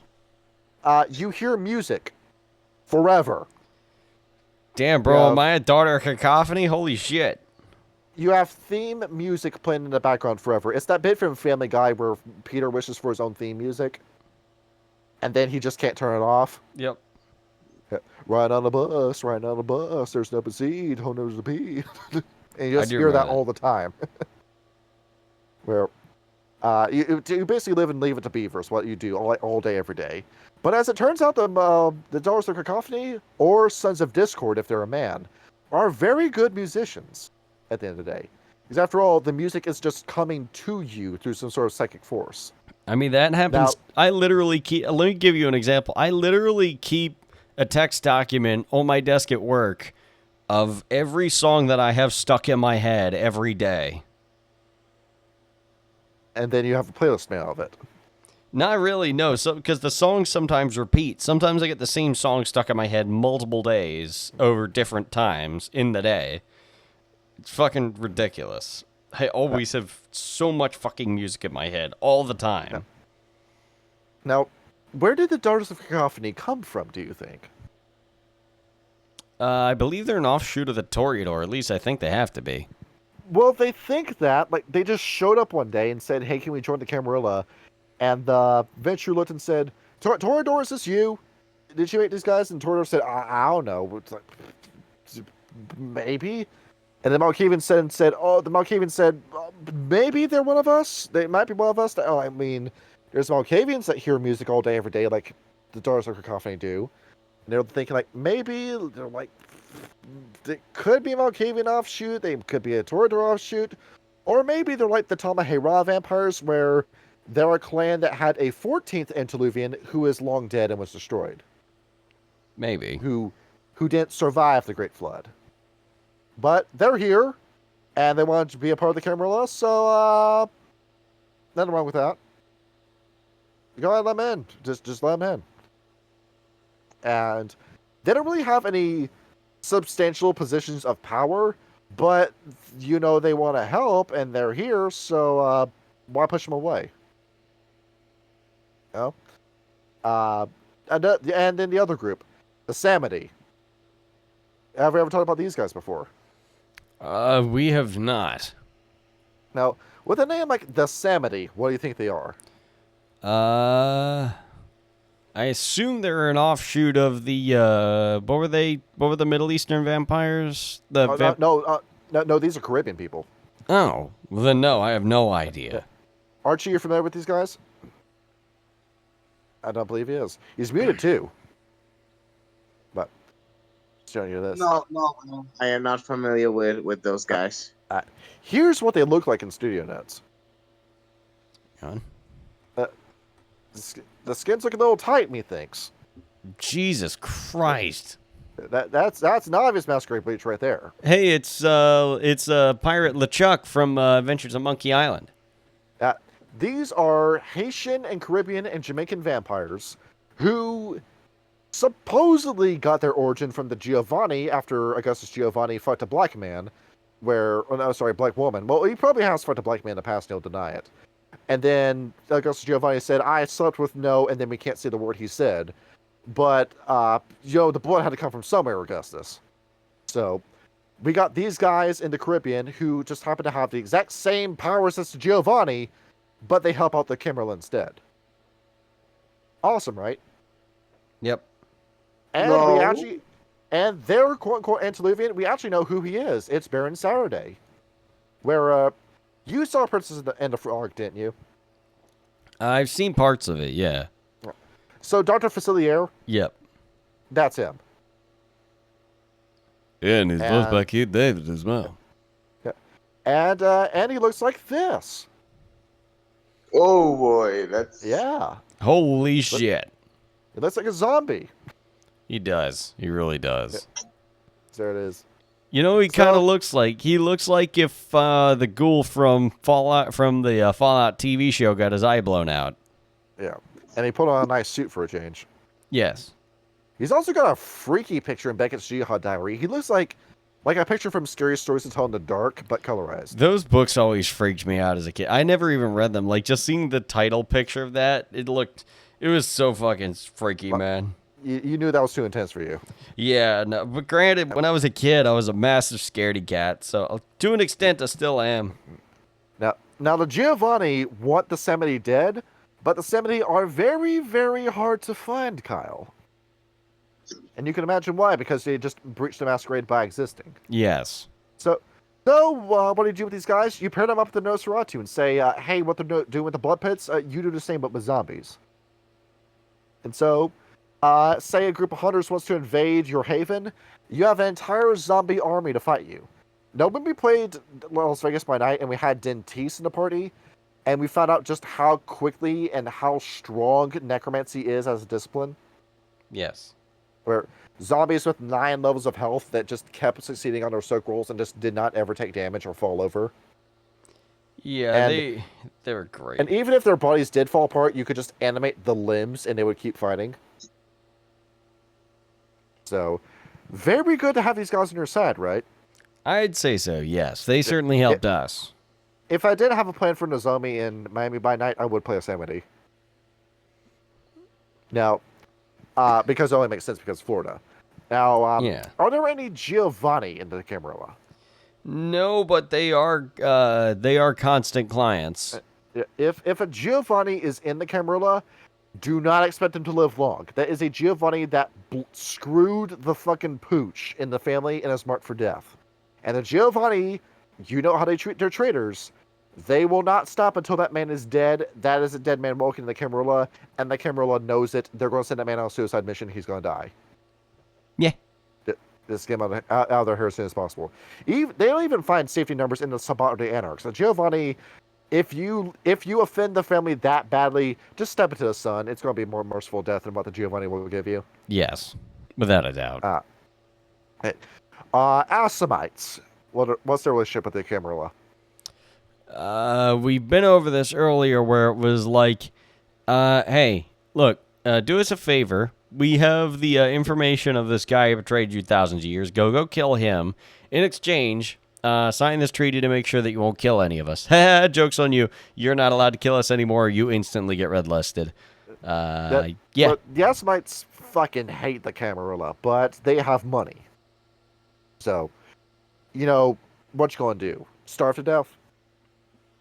Why starve, Brother Riley? Why starve, Brother Huey? Why starve? Where you got the money for those guns and RPG launchers have to come from somewhere, right? Yeah, they do. So you only work with the Camarilla, but the man that job is done. The Assamites taking his money, and he is getting out there. He wants nothing to do with the Camarilla after that. I'm just here for a paycheck. Yes. And that's it. And the Ravnos, no. They steal all the shit. There are a few Ravnos that are members of the Camarilla, but the Camarilla as a whole knows that the Ravnos is going to betray them at some point, and they get no positions of power because of that. No. Where if we gave you the keys to the kingdom, you would rob the vault, and we would never see that money again. Yeah, all right. I would love to take a peek inside, but they are all too familiar with my intentions now, wouldn't they? We have a side story where Duke ends the road to rob the Camarilla. That's Well, basically what you're going on in the story, about but- to do. Yeah. And the Zamichi. Run. Just run. We get a card number. There are 5 Zamichi in the Camarilla. What? That's it. 5. I'm surprised there's that many. A number so low you can actually count it. And the Zamichi are treated with extreme suspicion. It's more like a dog with rabies just walked into your house and he hasn't chased you yet. That's the whole interaction there. And for whatever reason, they really seem to want to get into the Tremere Chantries. Oh, gee, I wonder why. Yeah, I wonder why. Where those 5 Zamichi have no positions of power and are only in the Camarilla because they think it'll be funny to be a part of the Camarilla. I do. This is, again, another reason that I kind of love the Amici is because they're such great villains where they do shit like that. And they're like, no, it'll be really, really funny. And they have no shame in what they're doing. They really don't. I think I wrote it in that one short story where the Zamichi wear their debauchery on their shoulders like robes of sin as royalty to the world. You're a bad person. I'm the dirtiest ape in the zoo. I'm going lower than you, bish. That's exactly what they are. That's why I fucking love them. This is also the first book to give you proper rules for playing a Caitiff, by the way. Yes. Are there Caitiff in the Camarilla? No. No. The Camarilla don't like new stuff. If it's new, it dies. Yeah, basically. We also get rules for playing a gargoyle in this book. Where, Kyle, when you were playing Miami by Night, the thought of playing as one of these crossed my mind. A gargoyle? Yeah, just to be a big stone man. That'd With be or without hard to wings? conceal, I will say. It is, but, I get to play a big dumb brute. I get to play, like, Vampire Hulk, was the idea. I suppose that's fair, but that would make your involvement in the game fairly limited. So, the Sabbats Tremere have blood brothers. The Camarilla Tremere have gargoyles. You take a vampire that nobody wants, you put him through this horrific ritual that mutates them into a stone monster, and then you keep him in your chantry all day.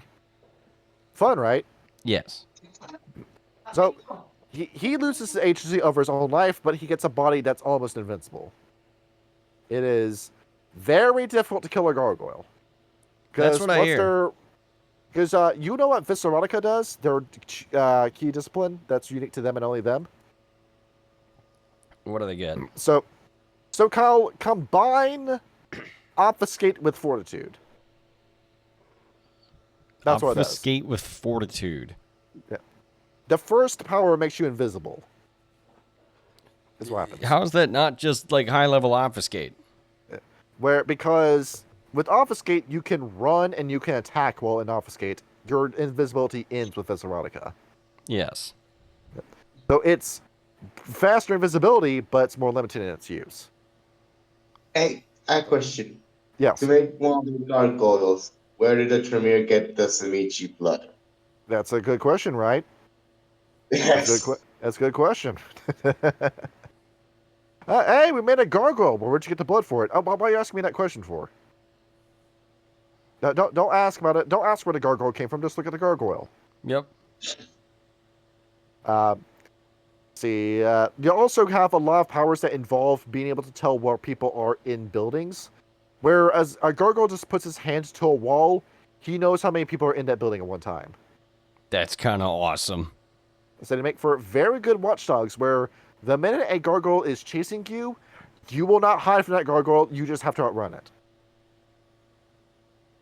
And even better, they can merge and become one with stone and cement. It's vicissitude, but with rocks. So, what a fight with the gargoyle will look like is that gargoyle will grab a pillar, fuse his hand into it, and then pick the pillar up off the ground and start using it as a sword against you. That's kind of awesome. And then Armor of Terra, basically the man becomes immune to all forms of damage except for fire. And even then, it's not going to deal that much damage to him. And when he gets to level 5 Viscerotica, all damage he takes from fire is halved.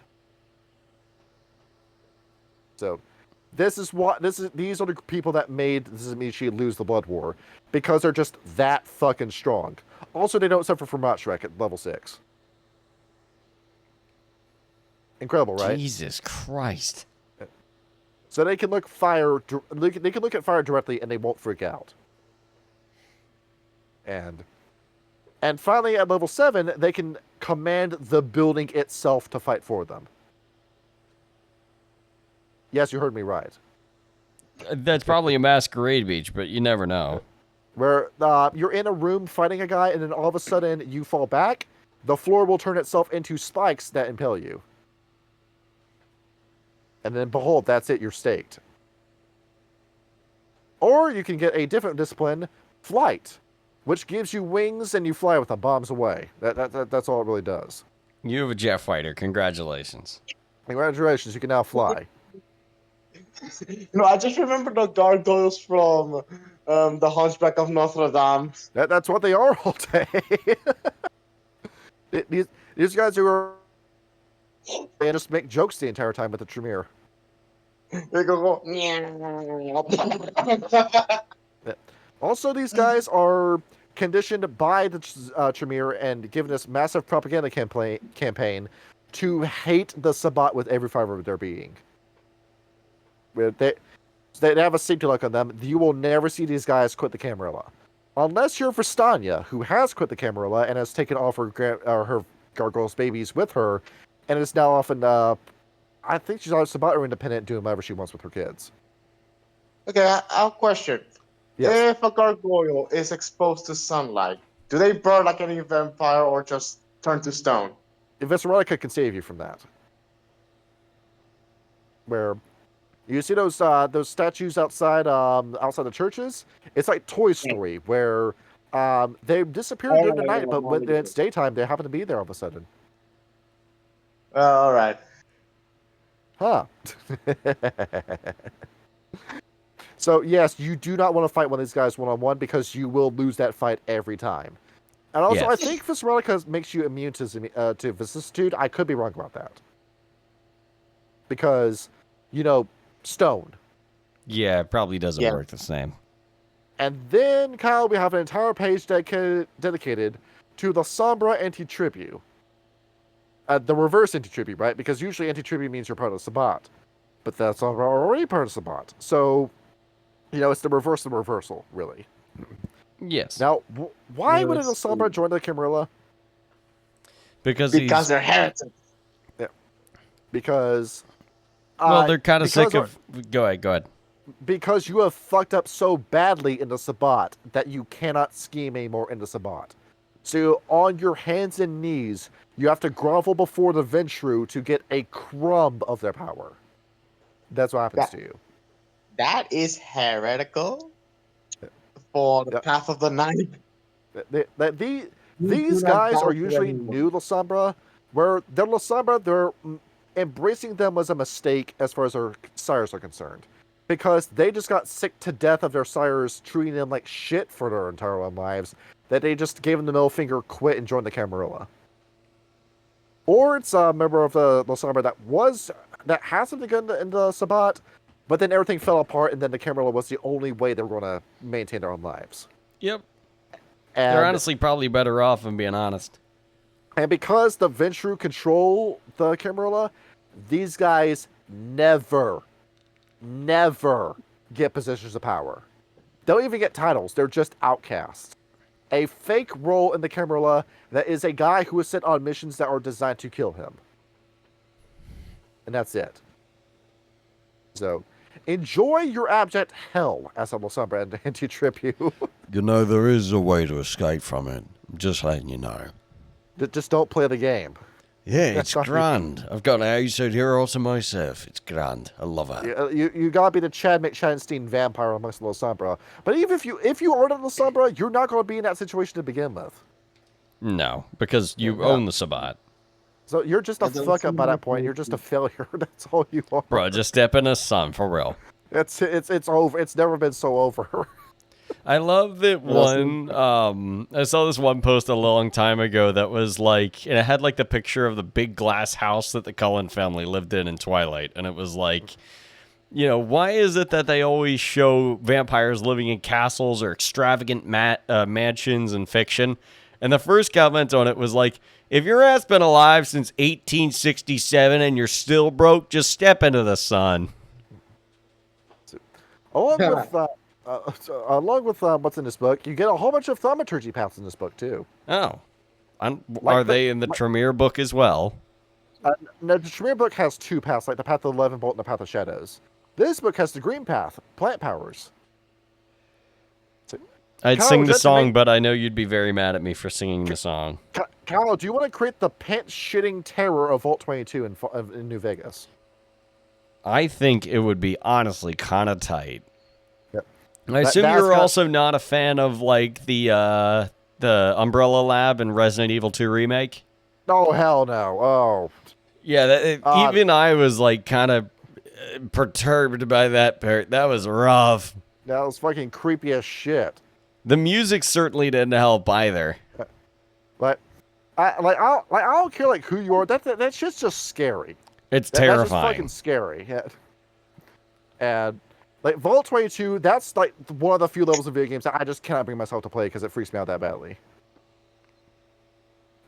You see the fucking things like sitting in the foliage waiting for you, and you can't target them with VATS. No. And they kill you in two hits. Yeah, they're lethally strong. Yeah. Even if you have like Rex and Arcade Ganon in there with you, you still can't pull it off on your own. I'll be packed a whole bunch of dynamite with you. Just explosives 100. Just blow up the vault. That's all you gotta do for that level. And some other parts of Camarilla stuff. How do you do presentation, by the way? Presentation.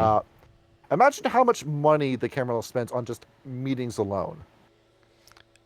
It would just about enough to drive any Bruja to insanity. It's like, oh, behold, we have a whole charity event. We raised this much money. And then we spent all that money basically to afford this venue. And now none of it went to charity. Crapsack world. That's what happens. Where whenever the Camarilla have to do some sort of formal meeting, they go all in on expenses. Where it has to be gauche, it has to be gaudy, it has to be glitzy. You have to go and do this in style, right? Because you're vampire high society. It's expected of you to go all in on like this. Wouldn't you say that the ostentatious nature of this event draws more attention than what it's worth? Just saying. Meanwhile, the Sabbat just meet in a church, and then the Anarchs just meet in a tavern. See, look, mild, unassuming, nobody thinks you're planning anything. And then, bam, all of a sudden, you've got a working plan in motion, and you saved a lot of money. The Camarilla would tell you that's Brokey mentality, if you told them that. Brokey They'll say that mentality, my ass. You've got, They'll say that you bought. They'll say that you bought spaghetti from Dollar General and then ate that over the course of 4 days. Come on, I've got more money than that. I have a better respect. You live off of ramen noodles. You ate that for breakfast, lunch, and dinner. Well, actually, no. I went out hunting my own venison, cooked my own venison, and it was delicious. Thank you very much. Where, looking at this too, they also have a little something called Night Court, where how some 4,000 years of history and tradition carry their own weight. Looking into this. And all honesty, this is not the thing that I've read over because, when are you ever going to use Night Court in your games, in all honesty? You're really not. So what this really is... Oh, hold on, man. I knew this as a different name. Hold on, now I know what this is. All right, so this is basically your executions, what they call it. You fuck up that bad. Where, whenever you're executed in the Camarilla, they make an example out of you. Where you're dragged out and your execution is made public. You remember when we started Vampire the Masquerade Bloodlines, that began with an execution? Yes. Yeah. And we saw an easy one, but that was a simple beheading. Sometimes with the Camarilla, they will just beat you over the head to the point of torpor, then drag you out to the sun, stake you against a wall, and just let the sun burn your body. It depends on your prince and how much of an example they want to make you out of. Yep. If you fuck up so bad that it could cause a ripple effect throughout the Camarilla, expect heinous things to be done to you. And then all their stuff in their haven is then repossessed, and it will go to the person who the vampire embraces to get that job. They'll just embrace somebody to give the job to, and nobody will get promoted. Great, right? Yes. No. And it sounds like a great job in the Camarilla. You just wait on line, and then that line will just pass you by. I really got to find a way to get that copy of Masquerade Bloodlines working on Linux. Yeah. And as for how does Camarilla fight? They don't go into streets with guns like the Arnex and the Sabbat do. They do white-collar crime. I mean, the Bruja will, but, Yeah. They'll steal your money. They'll foreclose your property. They'll slander your name. They'll kill your ghouls in your herd, but not you, and they'll just let you starve to death instead. All of their tactics are designed to do a long game. They're not in a rush to go fight in the street with you. Where that's smarter tactics, right? yes. Where you say before, like with your live play, that you still hung up on combat. On which one? Like just when you run games in Vampire the Masquerade. No, Werewolf the Apocalypse. It has always been a struggle. Now, with the Camarilla, they do not play fair, and they will never meet you on the street. Absolutely not. Because, frankly, they are too busy running their cities as a company. They don't have time in their schedule to deal with you. It's like, gunfight on Cherry Hill at 3 p.m. Can we reschedule? I've got another gala to go to. And they'll just also call the cops and say, hey, this guy who's definitely not a vampire has a bomb and a hostage. Do something about it. Basically, yes. And then, of course, that vampire's going to freak out the minute he starts seeing guns, and then the issue will just solve itself. Amazing. Yep. And after all, every police force is owned by a Ventrue at this point. I'm glad we could all handle this in such a civilized way. And then there's a whole bunch of questions and answers towards the back of this where I don't think we need to really go over this part too, because if you have any questions about this, ask us in the comments, or I don't know, get a copy of the book yourself. This is second edition I'm reading from. And it also reads stuff that the Camarilla would get involved in. So which places matter in the city? Let me explain. I'll name it off, and you tell me why it would be important. Both of you. Prisons. Good recruiting ground for the Bruja, I'd say. Good source of blood too. Yes. Free the blood bags. I don't know when and where I'm going to use it in a game, but I have an idea for a vampire that just lives in prison. He's a prisoner by choice, where he's the real warden who pretends to be a prisoner. Ooh, that'd be scary. Yeah. That's kind of interesting, but it'd be also kind of hard to, like... Does he hide in, like, one of the solitary cells where there's no light? Yes. That makes sense. And he just steps out during the night, like when it's close to dark or it's lights out, where a bunch of prisoners are marking, hey, isn't that guy in solitary confinement? He's got like, the mask on him, he's got the straitjacket on him. And then at night in your cell, he'll just suddenly open a gate while you're sleeping and then drain your blood. Yep. Boom. Or the no matter. quote-unquote lethal injection is fake, it just puts you to sleep, and then he drains you completely during that time. Yeah, that's interesting as well. Like the Green Mile kind of campaign. Yep. Or he's like Hermes from The Suffering, or Polpo from JoJo. Similar to those characters. An airport. Well, I mean, you got to move people around, get supplies in and out of the city. You want to make sure that person who's going to breach the masquerade doesn't get on his flight. Yep. But, and what's an easier way to stop somebody than TSA? Making sure they never get there. Sir, there's something suspicious with your smartphone. We're going to hold up the line while the sheriff's men are going to detain you and then drag you off to Elysium. And then you're fucked. Train stations and bus stations. Again, if you control how people can move, you can control the city. Freight yards and working ports. Archie? Huh? What you think? Why would you want to control a freight yard, Archie? A freight yard. Yeah. The docks, you know. Because after all, it's vampire money that's being pushed around in some of these shipping containers. You want to make sure that the industry is going where it needs to, right? I mean, yeah. And also, it's very good for smuggling. Either an uncurrent sarcophagus that's got the body of Tremere in it that you need to transport and keep hidden away from the Sabbat, or Also, just something easier like guns. Also a classical scene for the Giovanni. Yeah. Now, Giovanni quickly learned the importance of that, where you will not get a job in New York unless you go through the Giovanni. That's just how bad it is. That's how bad it is for the stevedore. Schools, Kyle.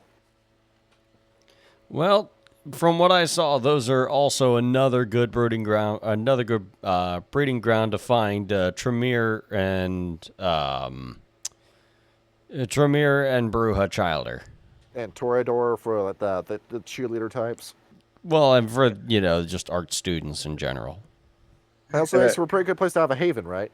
Yes, I'd say. Like, you have night classes there. You find your brightest pupils, and then introduce them to the world of vampires. That janitor what? Or that janitor that looks a little bit sick, he's actually a Nosferatu, and he's going to drain your blood if you stay after class for too long. Basically. Yeah, that's creepy, right? It is, but it makes sense. Local government. I mean, that's the source of power where you pull the strings on human society there. Isn't that the Camarilla? As it That's is. all basically. Yeah. So if you're a good Ventru, this is where you're hold up. Yep. Newspapers and local television. Boy, you know when this book was written. Yep. Control the information. A hospital. Fresh supply. Yeah, you remember in one of the first areas we went to, Vampire the Masquerade Bloodlines, it was a hospital. Yes. Yeah, you had Vandal in the basement selling blood for $200 a pack in the 90s. I mean, he knows what's up. Yes, it's running a really expensive hustle. You know, you remember how much we struggled just to buy a gun in that game? It was a little rough, I will say. Yeah, he had to play that game perfectly. City Hall, I think it's obvious reasons. Okay, police station. To make your sheriff's job a hell of a lot easier, right? Yes. If you're actually a sheriff, yes. Public parks and stadiums. Yeah. Well, like Kyle, where's the Elysium meeting going to take place? If Elysium's not available because it's got some other business there, we're also going to have a meeting. Oh, yeah, I suppose you could have it in the park. It's unassuming.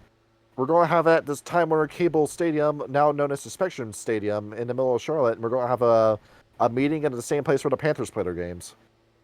We get to watch a baseball game, and we get to talk about business. Watch a football game while I talk about the Masquerade Breach. Yeah. Trinity clubs and restaurants. Once again, another good meeting space, right? Yes. Yeah. Industrial to and manufacturing Dorsey's. centers.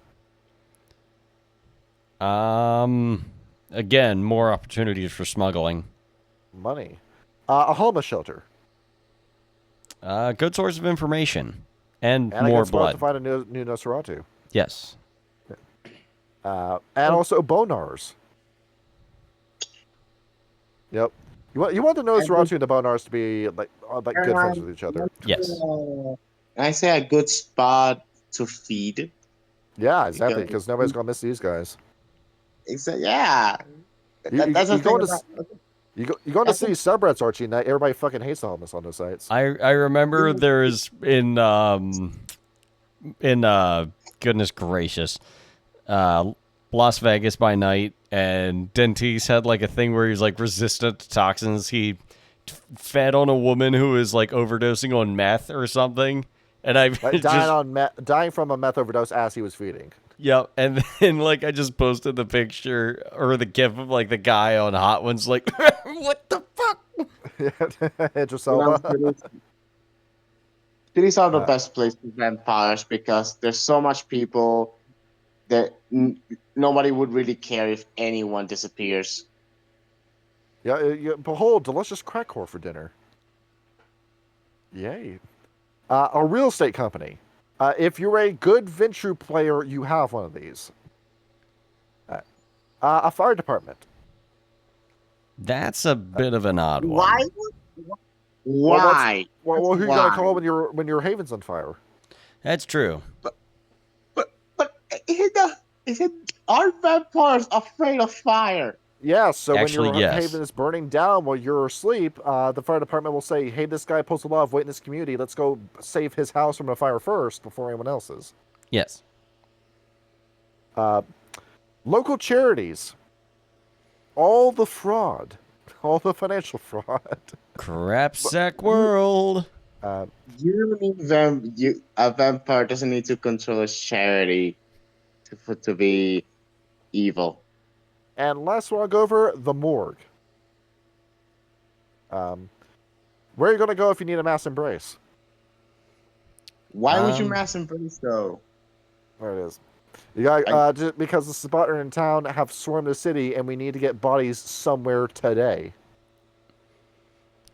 Well, we're gonna have a guest speaker. It's this La Sombra, who's delivering the funeral sermon. That'd be a good opportunity for us to cap him.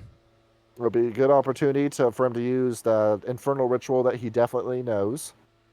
Yeah, they have tenebration from somewhere, right? It's definitely has a devil origin to it, no matter how much they deny it.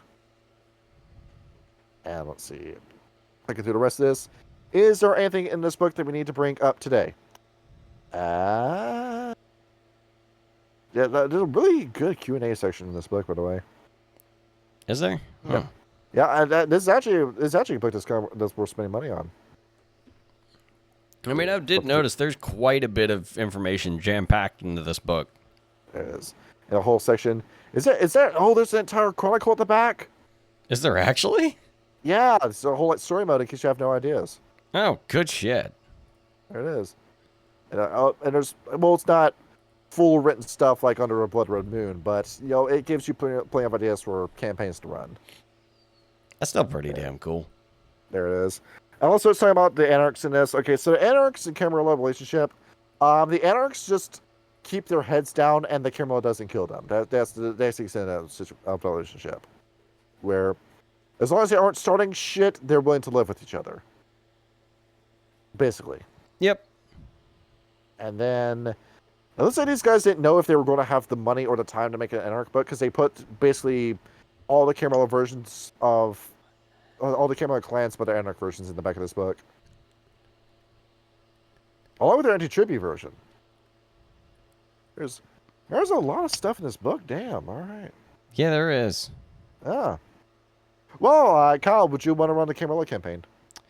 I likely would. Yeah. Like, I'd be interested to do so. But Miami by Night's going to be Anarchs, isn't it? That's up to you guys, but it seems to be leaning that way given everybody. Because, Sean said I'm playing as Amici, and I'm excited to see Zavici Sean. I am thrilled to death to to Sean see play a bad person. Dude, I think he loved playing Vega so much in the Street Fighter game that he just had to do it again, and I loved him playing Vega. Yeah.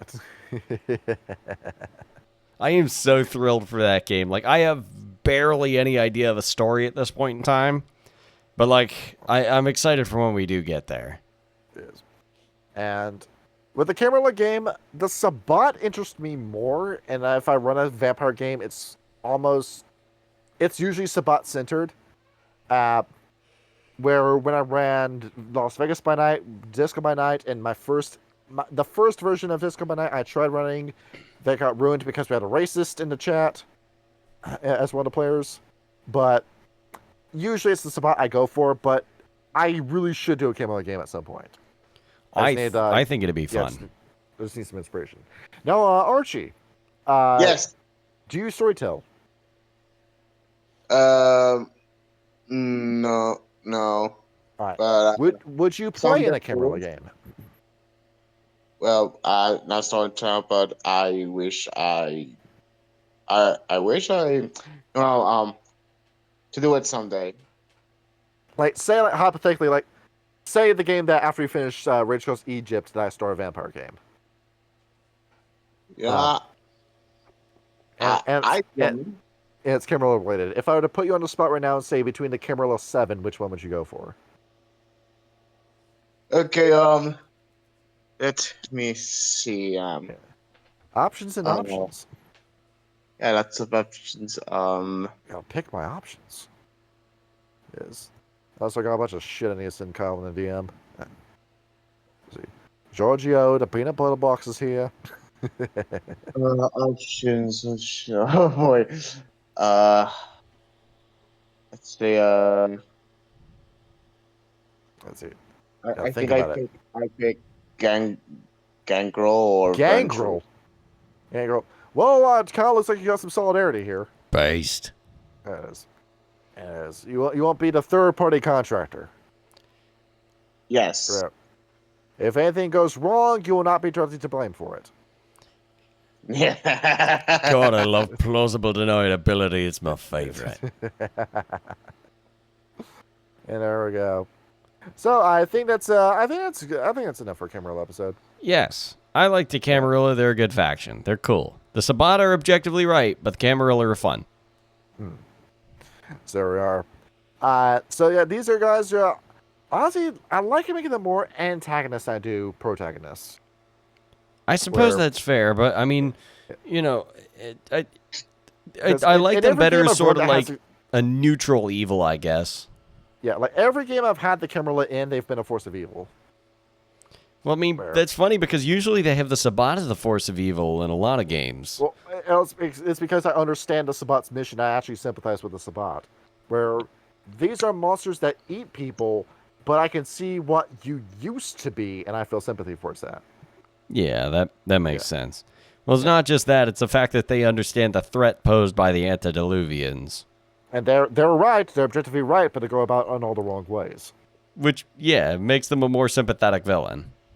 Where I told you that like the anti-hero is what inspires my writing. Where the only like universal good character I've played in World of Darkness has been Paris Clausen, and that's it. I would like to see more Paris. I'm excited for Rage Cross LA for when I get to see Paris again, because I feel like he'd fit great in that setting. And Rapid's going to hate him the entire game.